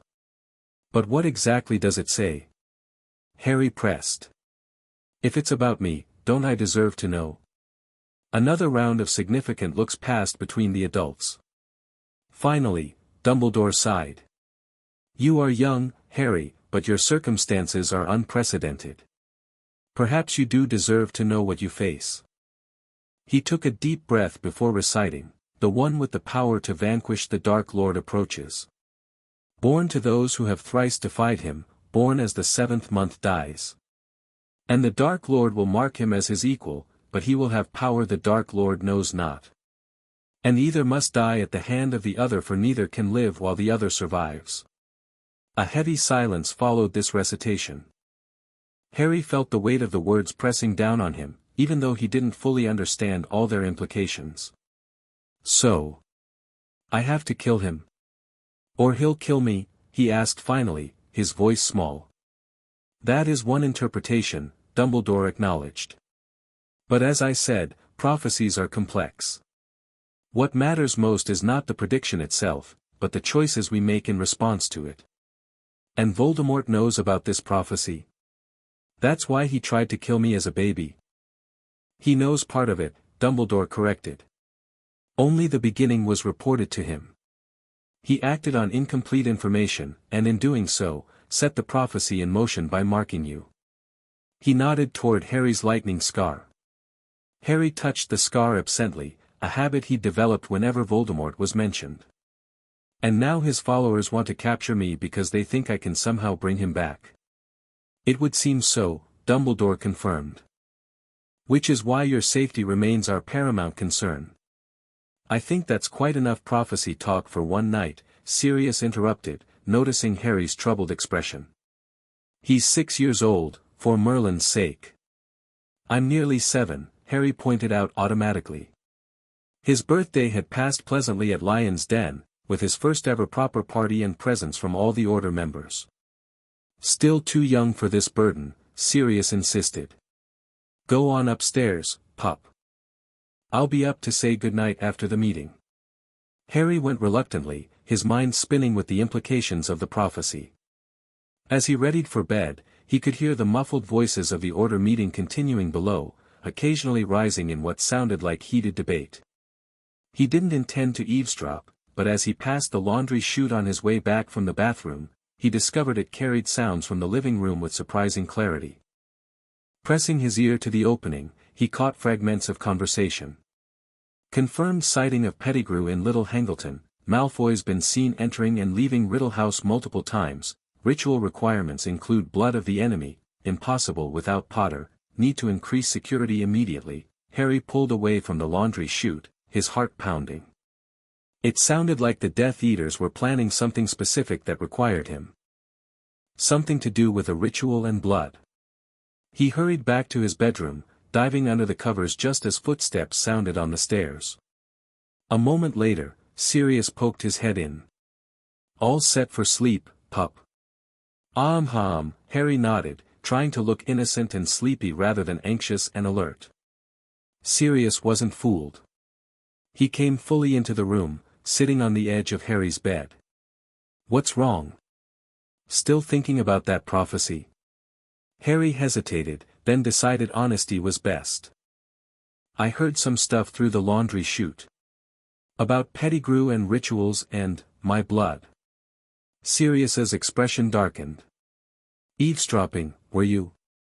Not on purpose, Harry defended. But I heard enough. They're planning something, aren't they? Something bad that involves me. Sirius sighed heavily. We think they might be. There are certain, dark rituals that use blood to restore or strengthen magical beings. Some of the most twisted magic in existence. And they need my blood specifically. Why? Because you defeated him, Sirius explained reluctantly. In dark magic, there's a concept called magical resonance. Your blood might have special properties related to Voldemort because of your shared history. Harry shuddered. So they want to cut me and use my blood to bring back Voldemort? They can try, Sirius said fiercely. But they'll have to get through me and the entire Order first. And that's not happening. Despite Sirius's confidence, Harry had trouble sleeping that night. The prophecy echoed in his mind, along with fragments of what he'd overheard. If Voldemort's followers succeeded in bringing him back, Harry would have to face him eventually. The prophecy said so. Either must die at the hand of the other. The next morning brought a flurry of activity to Lion's Denver. Additional Order members arrived to strengthen the protective enchantments. Moody installed warning systems throughout the property that would alert them to any magical intrusion. Even Snape contributed, brewing complex potions that, when poured around the perimeter, would detect anyone with a dark mark who crossed the line. Is all this really necessary? Harry asked as he watched Kingsley and Tonks placing enchanted sensors at regular intervals along the boundary markers. Afraid so, kiddo, Tonks replied, her hair shifting from pink to a more serious purple as she concentrated. We've got solid intelligence that they're planning something big. Better safe than sorry. The heightened security measures continued for several days. Harry found himself rarely left alone, with at least 2 Order members in the cottage at all times, plus whatever sentries patrolled outside. Even his outdoor play time was restricted to shorter periods with direct supervision. It was during one such supervised session, playing a modified version of Quidditch with Sirius and Lupin in the garden, that the first warning came. A high-pitched wailing sound erupted from one of Moody's sensors at the far edge of the property. Seconds later, multiple alarm spells triggered in sequence around the perimeter. Inside. Now! Sirius shouted, grabbing Harry's arm and racing toward the cottage. Lupin sprinted ahead, wand drawn, sending a Patronus message streaking away to alert other Order members. They burst through the kitchen door to find Moody already in battle mode, his magical eye spinning wildly. Southeast boundary's been breached, he reported tersely. Multiple signatures. At least 7, maybe more. Death Eaters? Sirius asked, pushing Harry behind him protectively. Definitely, Moody confirmed. Defensive positions. They've broken the outer wards, but the Fidelius still holds. They can't see the cottage yet. Then why are the alarms? Sirius began. They're breaking the Fidelius, Lupin cut in grimly. Someone must have found a way to counter it or weaken it. It won't hold forever. Harry felt cold dread spreading through his stomach. The Death Eaters had found them. Somehow, they'd tracked them to Lion's Den, and now they were breaking through the very enchantment that was supposed to keep the cottage hidden. Reinforcements? Sirius asked, his voice steady despite the tension visible in every line of his body. On their way, Lupin confirmed. But we need to assume we're on our own for at least 10 minutes. Harry, Sirius turned to his godson, crouching to meet his eyes. Go to the hidden room we showed you. Lock yourself in and don't come out until one of us comes for you with the password. Remember what it is. Prongs rides again, Harry repeated dutifully, referring to his father's animagus form. Good lad. Go now. No arguments. For once, Harry didn't protest. The grim determination on the adults' faces told him this wasn't a drill or a precaution. This was real danger, and his job was to stay safe while they fought. He raced up the stairs to the main bedroom, where a concealed door in the closet led to a small panic room. Designed for exactly this situation, it contained emergency supplies, a small bathroom, and a magically reinforced door that could supposedly withstand even the most powerful blasting curses. As he sealed himself inside, Harry could hear shouted spells and explosions from outside the cottage. The Death Eaters were getting closer. Through a tiny observation window, he could see flashes of light in the darkening garden, spells being exchanged between the Order members and unseen attackers. Despite his fear, Harry found himself focusing on his magical awareness exercises. The humming energy he'd learned to recognize seemed stronger now, responding to his heightened emotions. He closed his eyes, concentrating on it, drawing it closer to the surface where he could almost grasp it. A massive explosion rocked the cottage, far more powerful than the earlier spellfire. It felt like the entire structure shuddered. Dust rained from the ceiling of the panic room. They've breached the Fidelius, Harry realized with growing terror. They can see the cottage now. More explosions followed, accompanied by the sounds of combat throughout the house. Voices shouted spells, screamed in pain, bellowed orders. Harry recognized Sirius's voice among them, still strong, still fighting. Minutes stretched like hours as Harry huddled in the panic room, alternating between fear and a strange, growing sense of something building inside him, his magic, responding to the threat, gathering strength. Suddenly, the observation window darkened as a figure apparat directly onto the outside ledge, a feat that should have been impossible given the anti-apparition wards. Harry caught a glimpse of white blonde hair and aristocratic features before the man blasted the window apart with a spell. Potter, Lucius Malfoy's cold voice sent chills down Harry's spine. How convenient. A box to keep you fresh for delivery. Harry scrambled backward as Malfoy began systematically dismantling the panic room's defenses with precise, powerful spells. The magic holding the reinforced door groaned under the assault. Your godfather is putting up quite a fight downstairs, Malfoy commented conversationally as he worked. But he's outnumbered. The werewolf's already down. It's only a matter of time. Lupin was hurt. Or worse. And Sirius was fighting alone against multiple Death Eaters. Something snapped inside Harry. The magic he'd been feeling, the power that had been building in response to his fear, suddenly surged outward with explosive force. The walls of the panic room seemed to vibrate with it. What is this? Malfoy faltered, sensing the change in the magical atmosphere. What are you doing, boy? Harry wasn't consciously doing anything. But his magic was responding to his desperate need to help Sirius, to stop the Death Eaters, to protect the people who had become his family. The reinforced door, which Malfoy had nearly broken through, suddenly glowed with renewed power. The Death Eater swore and redoubled his efforts, but the door now seemed to be absorbing his spells rather than weakening. Impossible, Malfoy hissed. No child has this much power. But Harry wasn't thinking about power. He was thinking about Sirius fighting for his life downstairs. About Lupin, possibly injured or worse. About all the Order members who had protected him, taught him, made him feel welcome. He closed his eyes, focusing entirely on his magical core as Sirius had taught him. The humming energy was now a roaring torrent, demanding release. Harry let it flow through him, directing it outward not with specific intent but with pure emotion, the need to protect, to help, to fight back. The panic room exploded outward in all directions, throwing Malfoy backward with such force that he crashed through the bedroom wall beyond. The roof disintegrated, walls collapsing, but Harry remained untouched at the center of the destruction, floating slightly above the floor, surrounded by a visible aura of golden light. From his elevated position, he could now see the entire cottage and grounds. Death Eaters in black robes and masks battled Order members throughout the house and garden. Sirius fought two attackers simultaneously in what had been the living room, his new wand ablur as he cast shield charms and offensive spells with equal skill.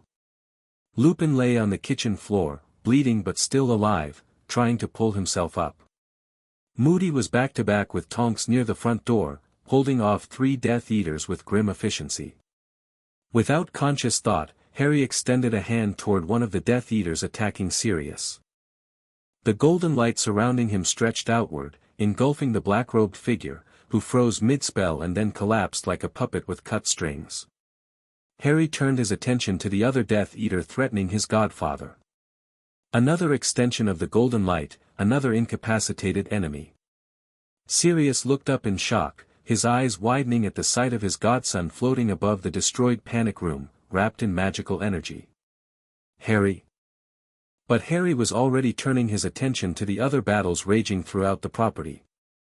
One by one, he extended the golden light to engulf Death Eaters, rendering them immobile or unconscious. They had no defense against this strange magic, no shield charm could block it, no countercurse dispel it. In less than a minute, every attacker on the property had been neutralized except one, Lucius Malfoy, who had recovered from being blasted through the wall and now stood in the destroyed bedroom, staring at Harry with a mixture of fear and calculation. "Remarkable," the Death Eater breathed, lowering his wand slightly. "The Dark Lord will be most interested in this development." "You won't be telling him anything," Sirius snarled, having raced upstairs to reach Harry. "You'll be joining your friends in Azkaban, what's left of it, anyway." "I think not," Malfoy replied smoothly. Before Sirius could cast a spell, Malfoy activated some kind of emergency portkey concealed in his robes and vanished with a crack. The golden light surrounding Harry flickered and began to fade. The floating sensation disappeared, and he dropped gently to what remained of the floor, suddenly exhausted beyond measure. "Harry!" Sirius rushed forward to catch him as his legs gave out. "Are you all right? What was that?" "I don't know," Harry mumbled, his voice distant to his own ears. "I just needed to help you. My magic did the rest." Sirius gathered him close, checking for injuries. "That was incredible, pup. I've never seen anything like it. Is Remus okay?" Harry asked weakly, fighting to keep his eyes open. Malfoy said he was down. "He's hurt but alive," Sirius assured him. "Tonks is with him now. The reinforcements finally arrived, the cottage is secure." Harry nodded, relief washing through him. His last thought before exhaustion claimed him was that he'd kept his promise, he'd shown his magic through action, not just accidental bursts. He'd protected his family when they needed him most. Harry woke in an unfamiliar bed, in an unfamiliar room. Sunlight streamed through tall windows with colorful stained glass panels that cast rainbow patterns across the floor. The ceiling was enchanted similar to Hogwarts' Great Hall, showing a perfect blue sky with occasional fluffy clouds drifting by. "Welcome back to the land of the living." Harry turned his head to find Sirius in a comfortable chair beside the bed, looking tired but unharmed. "Where are we?" Harry asked, his voice raspy from disuse. "Potter Manor," Sirius replied, helping him sit up and offering a glass of water. "Your family's ancestral home. After the attack on Lion's Den, Dumbledore decided we needed somewhere with even stronger protections. The Potter family wards are among the oldest and most powerful in Britain." Harry sipped the water gratefully, looking around with renewed interest. "This is my family's house. I didn't know I had one." "You have several, actually," Sirius informed him with a smile. "The Potters were quite well off. This is the main family residence, your father grew up here. It was closed after your grandparents died, but as the last Potter, you can access it." "How long was I asleep?" 3 days, Sirius said, his casual tone not quite hiding his concern. "You magically exhausted yourself during the battle. Dumbledore says it's remarkable you're awake already, given the amount of power you expended." Harry's memories of the attack came flooding back, the golden light, the way he'd incapacitated multiple Death Eaters without even knowing how he was doing it. "What happened after I passed out?" "The Order secured the remaining Death Eaters, 6 captured in total, including Dolohov and Rookwood. Malfoy escaped, as you saw, and apparently had a portkey ready for Rodolphus Lestrange as well, because he's also missing. The Ministry now has most of the Azkaban escapees back in custody." "And Lupin? He's really okay?" "He's fine," Sirius assured him. "Took a nasty cutting curse to the shoulder, but nothing Madame Pomfrey couldn't fix. He's been checking on you every few hours." Harry relaxed, sinking back against the pillows. "What about what I did? Was it normal?" Sirius laughed, though the sound held more wonder than humor. "No, pup. That was about as far from normal as you can get. Dumbledore's been beside himself trying to understand it. He says it wasn't any known form of magic, not defensive spells, not wandless magic as adults practice it. It was something unique. The power the Dark Lord knows not, Harry quoted from the prophecy. Maybe, Sirius acknowledged. Or maybe just extraordinary accidental magic triggered by extreme circumstances. Either way, it saved all our lives, and I, for one, am grateful. Harry smiled weakly, still feeling drained despite his long sleep. I just didn't want them to hurt you. And they didn't, thanks to you. Sirius squeezed his hand. But maybe try not to blow up any more houses in the process. This one's quite nice, and I'd like it to remain intact. Harry laughed, relaxing further as Sirius's humor reassured him that things would be okay. I'll try. No promises though. Fair enough. Now, are you up for visitors? There's quite a queue of people wanting to see the boy who freed, then slept, then woke up and defeated Death Eaters with golden light. Bit of a mouthful, that title. Can I eat first? I'm starving. Spoken like a true Potter, Sirius grinned. Your father always woke up hungry too, especially after Quidditch matches. I'll have Mimsy bring you something. Mimsy? The Potter family house elf. Stayed here maintaining the place all these years, waiting for the young master to return. Nearly had a fit of joy when we arrived with you unconscious. Been cooking enough to feed an army ever since, just waiting for you to wake up. As if summoned by the mention of her name, a small creature with bat-like ears and enormous eyes operated into the room with a soft pop. Young Master Harry is awake, she squealed delightedly. Mimsy is so happy. What can Mimsy bring for young master? Anything at all. Harry stared in fascination. He'd heard about house elves during his lessons but never actually met one. Maybe some soup. And toast? Right away, young Master Harry. Mimsy bowed so low her nose touched the floor before disappearing with another pop. She's enthusiastic, Harry observed. That's putting it mildly, Sirius chuckled. Mimsy practically raised your father. She's been serving the Potter family for over 50 years. Before Harry could ask more questions, the bedroom door opened to admit Dumbledore, looking somber but pleased to see Harry awake. Harry, my boy, he greeted warmly. How are you feeling? Tired. Hungry. But okay, I think. Dumbledore nodded, taking a seat on the other side of the bed from Sirius. Not surprising, given the extraordinary magic you performed. I wonder if you could describe what happened, from your perspective. Harry tried to articulate the experience, the building pressure of magic inside him, the desperate need to help Sirius and the others, the way the energy had seemed to flow through him rather than from him. Fascinating, Dumbledore murmured when Harry finished. It sounds like you accessed a form of pure intent magic, something most adult wizards can only achieve in moments of extreme focus after years of study. Yet you did it instinctively, driven by the desire to protect those you love. Is that the power mentioned in the prophecy? Harry asked. Perhaps, Dumbledore acknowledged. Though I suspect your ability to love so fiercely, to care so deeply despite your difficult upbringing, may be the true power Voldemort cannot comprehend. Harry wasn't entirely satisfied with this explanation, it seemed too simple, somehow, but before he could press further, Mimsy reappeared with a tray laden with far more than the soup and toast he'd requested. Young master must eat to regain strength, she insisted, setting the tray across his lap with a flourish. The aroma of chicken soup, fresh bread, and various other dishes made Harry realize just how hungry he was. He dug in eagerly while Dumbledore and Sirius discussed the aftermath of the attack. The Ministry is calling it a major victory, Dumbledore informed them. 6 captured Death Eaters, no casualties on our side. Minister Fudge is particularly pleased about Rookwood's capture, given his former high position in the Department of Mysteries. And the fact that Harry was the one who stopped them? Sirius asked. How's that being handled?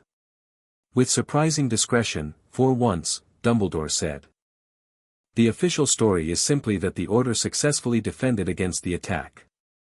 Harry's specific role has been kept quiet, at my insistence. Good, Sirius nodded firmly.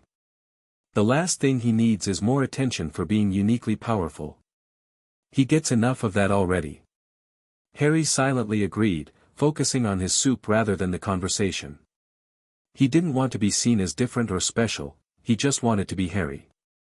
After eating and enduring a thorough examination from Madame Pomfrey, who pronounced him recovering well from magical exhaustion but in need of rest, Harry was finally allowed more visitors.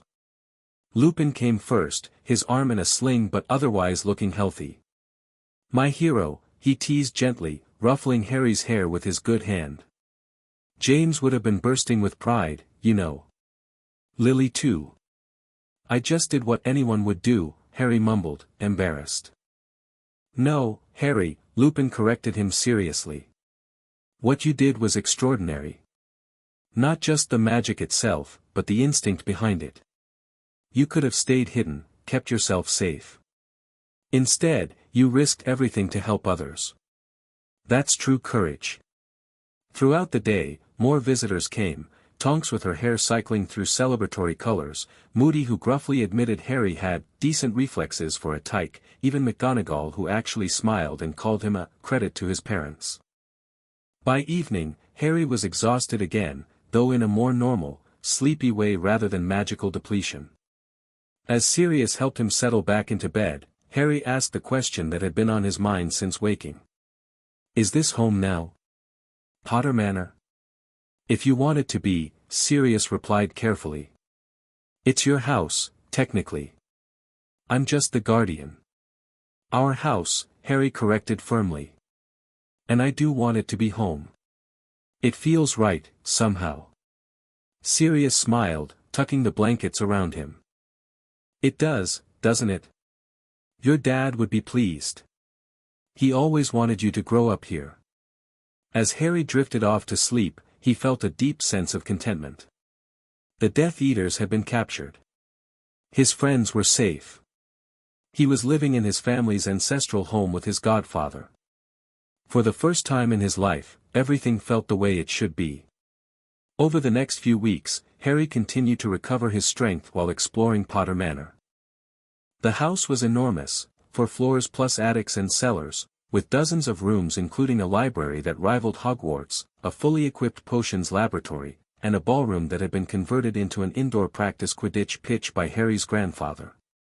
Your dad used to fly in here during winter when it was too cold outside, Sirius explained as they stood in a cavernous space. Drove your grandmother mad, he kept breaking the chandeliers. Harry's favorite discovery was the family portrait gallery, where magical paintings of Potters going back centuries hung in gilded frames. Most were sleeping or inactive after years of neglect, but as Harry spent time in the gallery, more awakened, eager to meet the last Potter. His grandparents' portrait was particularly active, having been painted just a few years before their deaths. Fleamont and Euphemia Potter doted on Harry from their frame, asking endless questions about his life and interests. You look just like James at your age, Euphemia marveled. Though you have Lily's lovely eyes, of course. And hopefully her common sense, Fleamont added with a wink. James didn't develop that until he was at least 17. Harry spent hours with the portraits, soaking up family stories and history that he'd never known. It was the closest he could come to having actual grandparents, and he treasured the connection. Meanwhile, the wizarding world continued to deal with the aftermath of the Azkaban breakout and the recent Death Eater captures. The Daily Prophet, which Sirius now allowed Harry to read since he was directly involved in so many of the stories, reported ongoing Wisengamot hearings about judicial reform. They're actually going to change the laws, Sirius explained, looking vindicated. No more imprisonment without trial. Proper use of Veritaserum in capital cases. Regular inspections of Azkaban. All because you accidentally freed everyone and forced them to confront their broken system. Good, Harry said firmly. Nobody should go through what you did. The political landscape wasn't the only thing changing. As September turned to October, preparations began for Harry's formal education. Now that the immediate Death Eater threat had diminished, Dumbledore proposed a structured curriculum that would prepare Harry for his eventual attendance at Hogwarts. "You have remarkable natural talents," the headmaster told Harry during one of his frequent visits. "But without proper training, those talents may become erratic or uncontrolled. What you did during the attack was extraordinary, but also potentially dangerous to yourself." "I did feel really drained afterward," Harry acknowledged. "Precisely. Magical exhaustion can be life-threatening in severe cases. You need to learn control, focus, and the theoretical foundations that will allow you to channel your abilities safely." The resulting schedule included continued lessons with Order members, plus correspondence courses in subjects that didn't require actual spellcasting. Harry particularly enjoyed the history and theory books Dumbledore selected for him, which were far more engaging than the dry texts used at Hogwarts. His favorite lessons remained the practical sessions with Sirius and Lupin, who had moved into Potter Manor permanently as additional security and, as Sirius put it, to make sure I don't teach you too many inappropriate spells before Hogwarts. During one such session, focusing on magical awareness and control, Harry managed his most impressive feat yet, deliberately levitating a feather without a wand, holding it steady for nearly a minute before his concentration broke. "That's it!" Sirius cheered, looking both proud and amazed. "Focus on the feeling, the intent. The wand movements and incantations you'll learn later are just training wheels, they help direct and control the magic that's already inside you." "Could I do other spells without a wand?" Harry asked eagerly. "Like defense spells, if Death Eaters came again?" Sirius and Lupin exchanged glances. "Theoretically, yes," Lupin answered carefully. "But wandless magic requires enormous concentration and magical power. Most adult wizards can manage only the simplest spells without a wand, and even those unreliably. But what I did during the attack was instinctive and fueled by extreme emotions," Sirius finished. "You can't count on being able to reproduce that on command. That's why we're teaching you other skills too, awareness, evasion, when to hide and when to run." Harry nodded, understanding the wisdom of this approach even as he continued to practice focusing his magic every day. The golden light hadn't returned since the attack, despite his attempts to access it during practice sessions, but his general magical control was improving steadily. October brought another milestone, Harry's first real Halloween celebration. At the Dursleys, he'd always been locked in his cupboard while Dudley went trick-or-treating. This year, Sirius and Lupin planned a proper wizarding Halloween feast at Potter Manor, inviting several Order families including the Weasleys. "You'll finally get to meet Ron," Sirius told him the morning of the party. "And the rest of the Weasley brood. Fair warning, the twins are notorious pranksters. Don't eat anything they give you without checking with an adult first." Harry could barely contain his excitement. He'd exchanged a few letters with Ron over the previous weeks, but this would be his first chance to meet another wizarding child face-to-face. The Weasleys arrived by flow that afternoon, a chaotic procession of redheads tumbling out of the fireplace one after another. First came Mr. Weasley, then a plump, kind-faced woman Harry assumed was Mrs. Weasley, followed by a stream of children ranging from about 4 to 15 years old. "Harry, dear." Mrs. Weasley engulfed him in a warm hug before he could even introduce himself. "So wonderful to finally meet you. We've heard so much from Arthur and Ron talks about nothing else." "Mum," groaned a tall, gangly boy with a long nose and red hair, clearly mortified. "You must be Ron," Harry said, grinning. "Thanks for the book. I've read it loads of times." Ron's ears turned pink, but he looked pleased. "Snothing. Mum reads them to Ginny all the time anyway." He jerked a thumb toward the smallest redhead, a girl who was half hiding behind Mrs. Weasley, peering at Harry with wide brown eyes. "This is Percy," Mrs. Weasley continued introductions, indicating a serious-looking boy wearing horn-rimmed glasses. "And Fred and George." "He's Fred, I'm George," said one of the identical twins. "Honestly woman, you call yourself our mother," said the other. Don't believe a word they say, Harry, warned the oldest boy present, extending a hand formally. I'm Charlie. These two are never who they claim to be. And Bill's still in Egypt, working as a cursebreaker, Ron added, clearly proud of his eldest brother. Gets to explore tombs and fight mummies and everything. Once the introductions were complete, Ron and the twins eagerly dragged Harry off to show them around Potter Manor, with Ginny following at a shy distance. Harry, never having had friends to play with before, found himself enjoying the company enormously despite the twins' constant attempts to trick him. Is it true you beat up a dozen Death Eaters? Fred, or possibly George, asked as they explored the indoor Quidditch pitch. It wasn't a dozen, Harry corrected, embarrassed. And I didn't beat them up. I just, sort of made them stop fighting. With wandless magic, Ron said with obvious awe. Dad told us about it. Said you were glowing golden and floating and everything. I guess, Harry shrugged, uncomfortable with his friend's reverence. I don't really remember it clearly. And I haven't been able to do it again.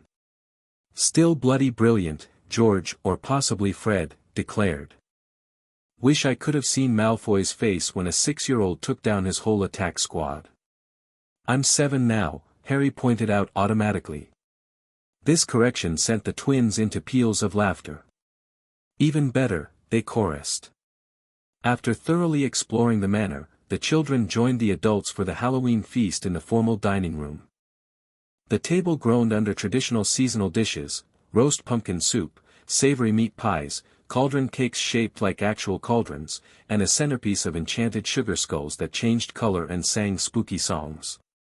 Though the atmosphere was festive, Harry noticed Sirius seemed subdued. When he caught his godfather staring sadly at nothing in particular, he leaned over to whisper, "Are you okay?" Sirius started, then gave Harry a small smile. Just thinking, pup. This day. It's when your parents died. 6 years ago tonight. Harry's eyes widened. He'd known his parents had died when he was a baby, but somehow the specific date had never registered. Oh. It's okay to celebrate, Sirius assured him quickly. James and Lily loved Halloween. They'd want you to enjoy it. Just. I might be a bit quiet tonight. Harry nodded, understanding. For the rest of the evening, he divided his attention between his new friends and checking on Sirius, bringing him extra dessert and sitting close during the ghost stories Mr. Weasley told after dinner.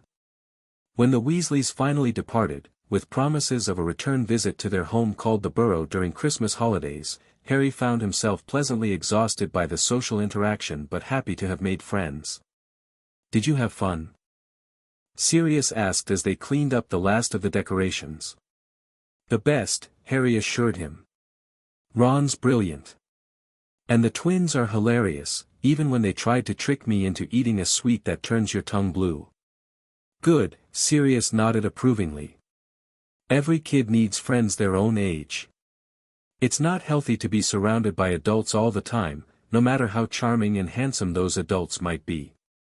He struck a pose that made Harry giggle. There's something else we should do tonight, Sirius added, his tone turning more serious. A little tradition in honor of your parents. He led Harry to the manor's back terrace, where Lupin waited with 3 sky lanterns, paper constructs with small magical flames that would carry them into the night sky. One for James, one for Lily, and one for all those who fought against darkness, Lupin explained, handing Harry one of the lanterns. We did this every Halloween during the war, and after, to remember those we lost. Together, they lit the magical flames within each lantern.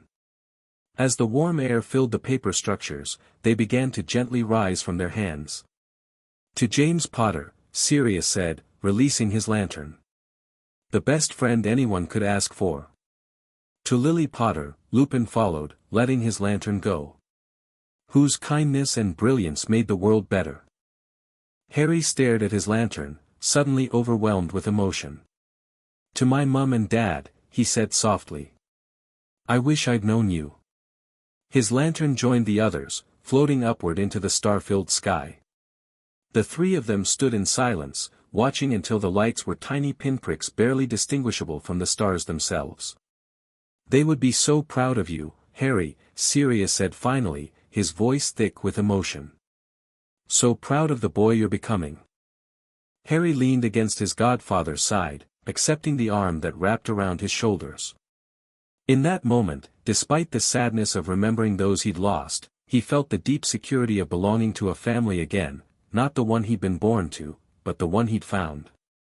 November brought a development that changed the wizarding world's understanding of the Azkaban breakout entirely. Peter Pettigrew was captured trying to break into a Department of Mysteries storage facility where prophecy records were kept. They found him in his rat form, Sirius reported, having just returned from an emergency order meeting. Triggered an alarm trying to access the Hall of Prophecies. When they forced him back to human form, the Aurors almost didn't believe it was him. He was supposed to be dead, after all. What was he after?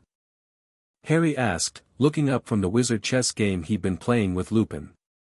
"The full prophecy about you and Voldemort," Lupin answered grimly. "The one Dumbledore recited to you." Apparently, Voldemort only ever heard the first part, and his followers believed knowing the full contents might help them restore him. So Pettigrew confessed to being a Death Eater. Harry pressed, hungry for details about the man who had betrayed his parents. Broke down completely under questioning, Sirius confirmed with grim satisfaction. "Admitted everything, being the secret keeper, betraying your parents, framing me, hiding as the Weasleys' pet rat for years. And worst of all, working actively to help restore Voldemort since escaping Azkaban." Harry's brow furrowed. "Restore him how?" Sirius and Lupin exchanged one of those adult looks that Harry had come to recognize as meaning, "This is complicated and possibly too disturbing for a child." "There are dark rituals," Lupin finally explained, choosing his words carefully. "Ways to restore a severely damaged magical being to physical form. Most require very specific ingredients, including, as you overheard before, blood of the enemy." "My blood," Harry nodded. "That's why they wanted to capture me." "Yes. Fortunately, with Pettigrew captured and most other Death Eaters back in custody, that particular plan has been thwarted. But it confirms what Dumbledore has suspected all along, Voldemort isn't truly gone, just diminished somehow. A spirit or wraith," Sirius added. "Without physical form but still conscious, still dangerous." Harry shivered at the thought. "And he's still out there somewhere? Waiting?" "Possibly," Lupin acknowledged. "But much weaker, and now without most of his servants. The immediate threat has passed, Harry. Which brings us to the other news," Sirius continued, his expression brightening. "With Pettigrew's confession and most Death Eaters recaptured, the Ministry has officially declared it safe for you to move about more freely." "You mean I can leave the manor?" Harry asked eagerly. Though Potter Manor was enormous and comfortable, he'd been essentially confined to its grounds since arriving after the attack on Lyons Denver, within reason, Sirius qualified. "No wandering Diagon Alley alone or anything. But yes, supervised visits to wizarding locations, trips to the Weasleys, that sort of thing." And Harry prompted when Sirius paused dramatically. "And the minister has formally approved my permanent guardianship of you. It's official now, legally, magically, and in every other way. You're my ward, Harry James Potter." Harry's chess game was instantly forgotten as he launched himself at Sirius, hugging him fiercely. "Really? It's all official. No one can take me away." "No one," Sirius confirmed, returning the hug just as tightly. "You're stuck with me, pup. For better or worse." "Definitely better," Harry mumbled into Sirius's robes. "The best." That night, Harry lay in bed reflecting on the extraordinary changes in his life over the past months. From a cupboard under the stairs to a manor house. From unwanted burden to cherished ward. From lonely child to boy with friends, teachers, and a godfather who loved him. All because he'd sleepwalked into the Ministry and accidentally freed the prisoners of Azkaban.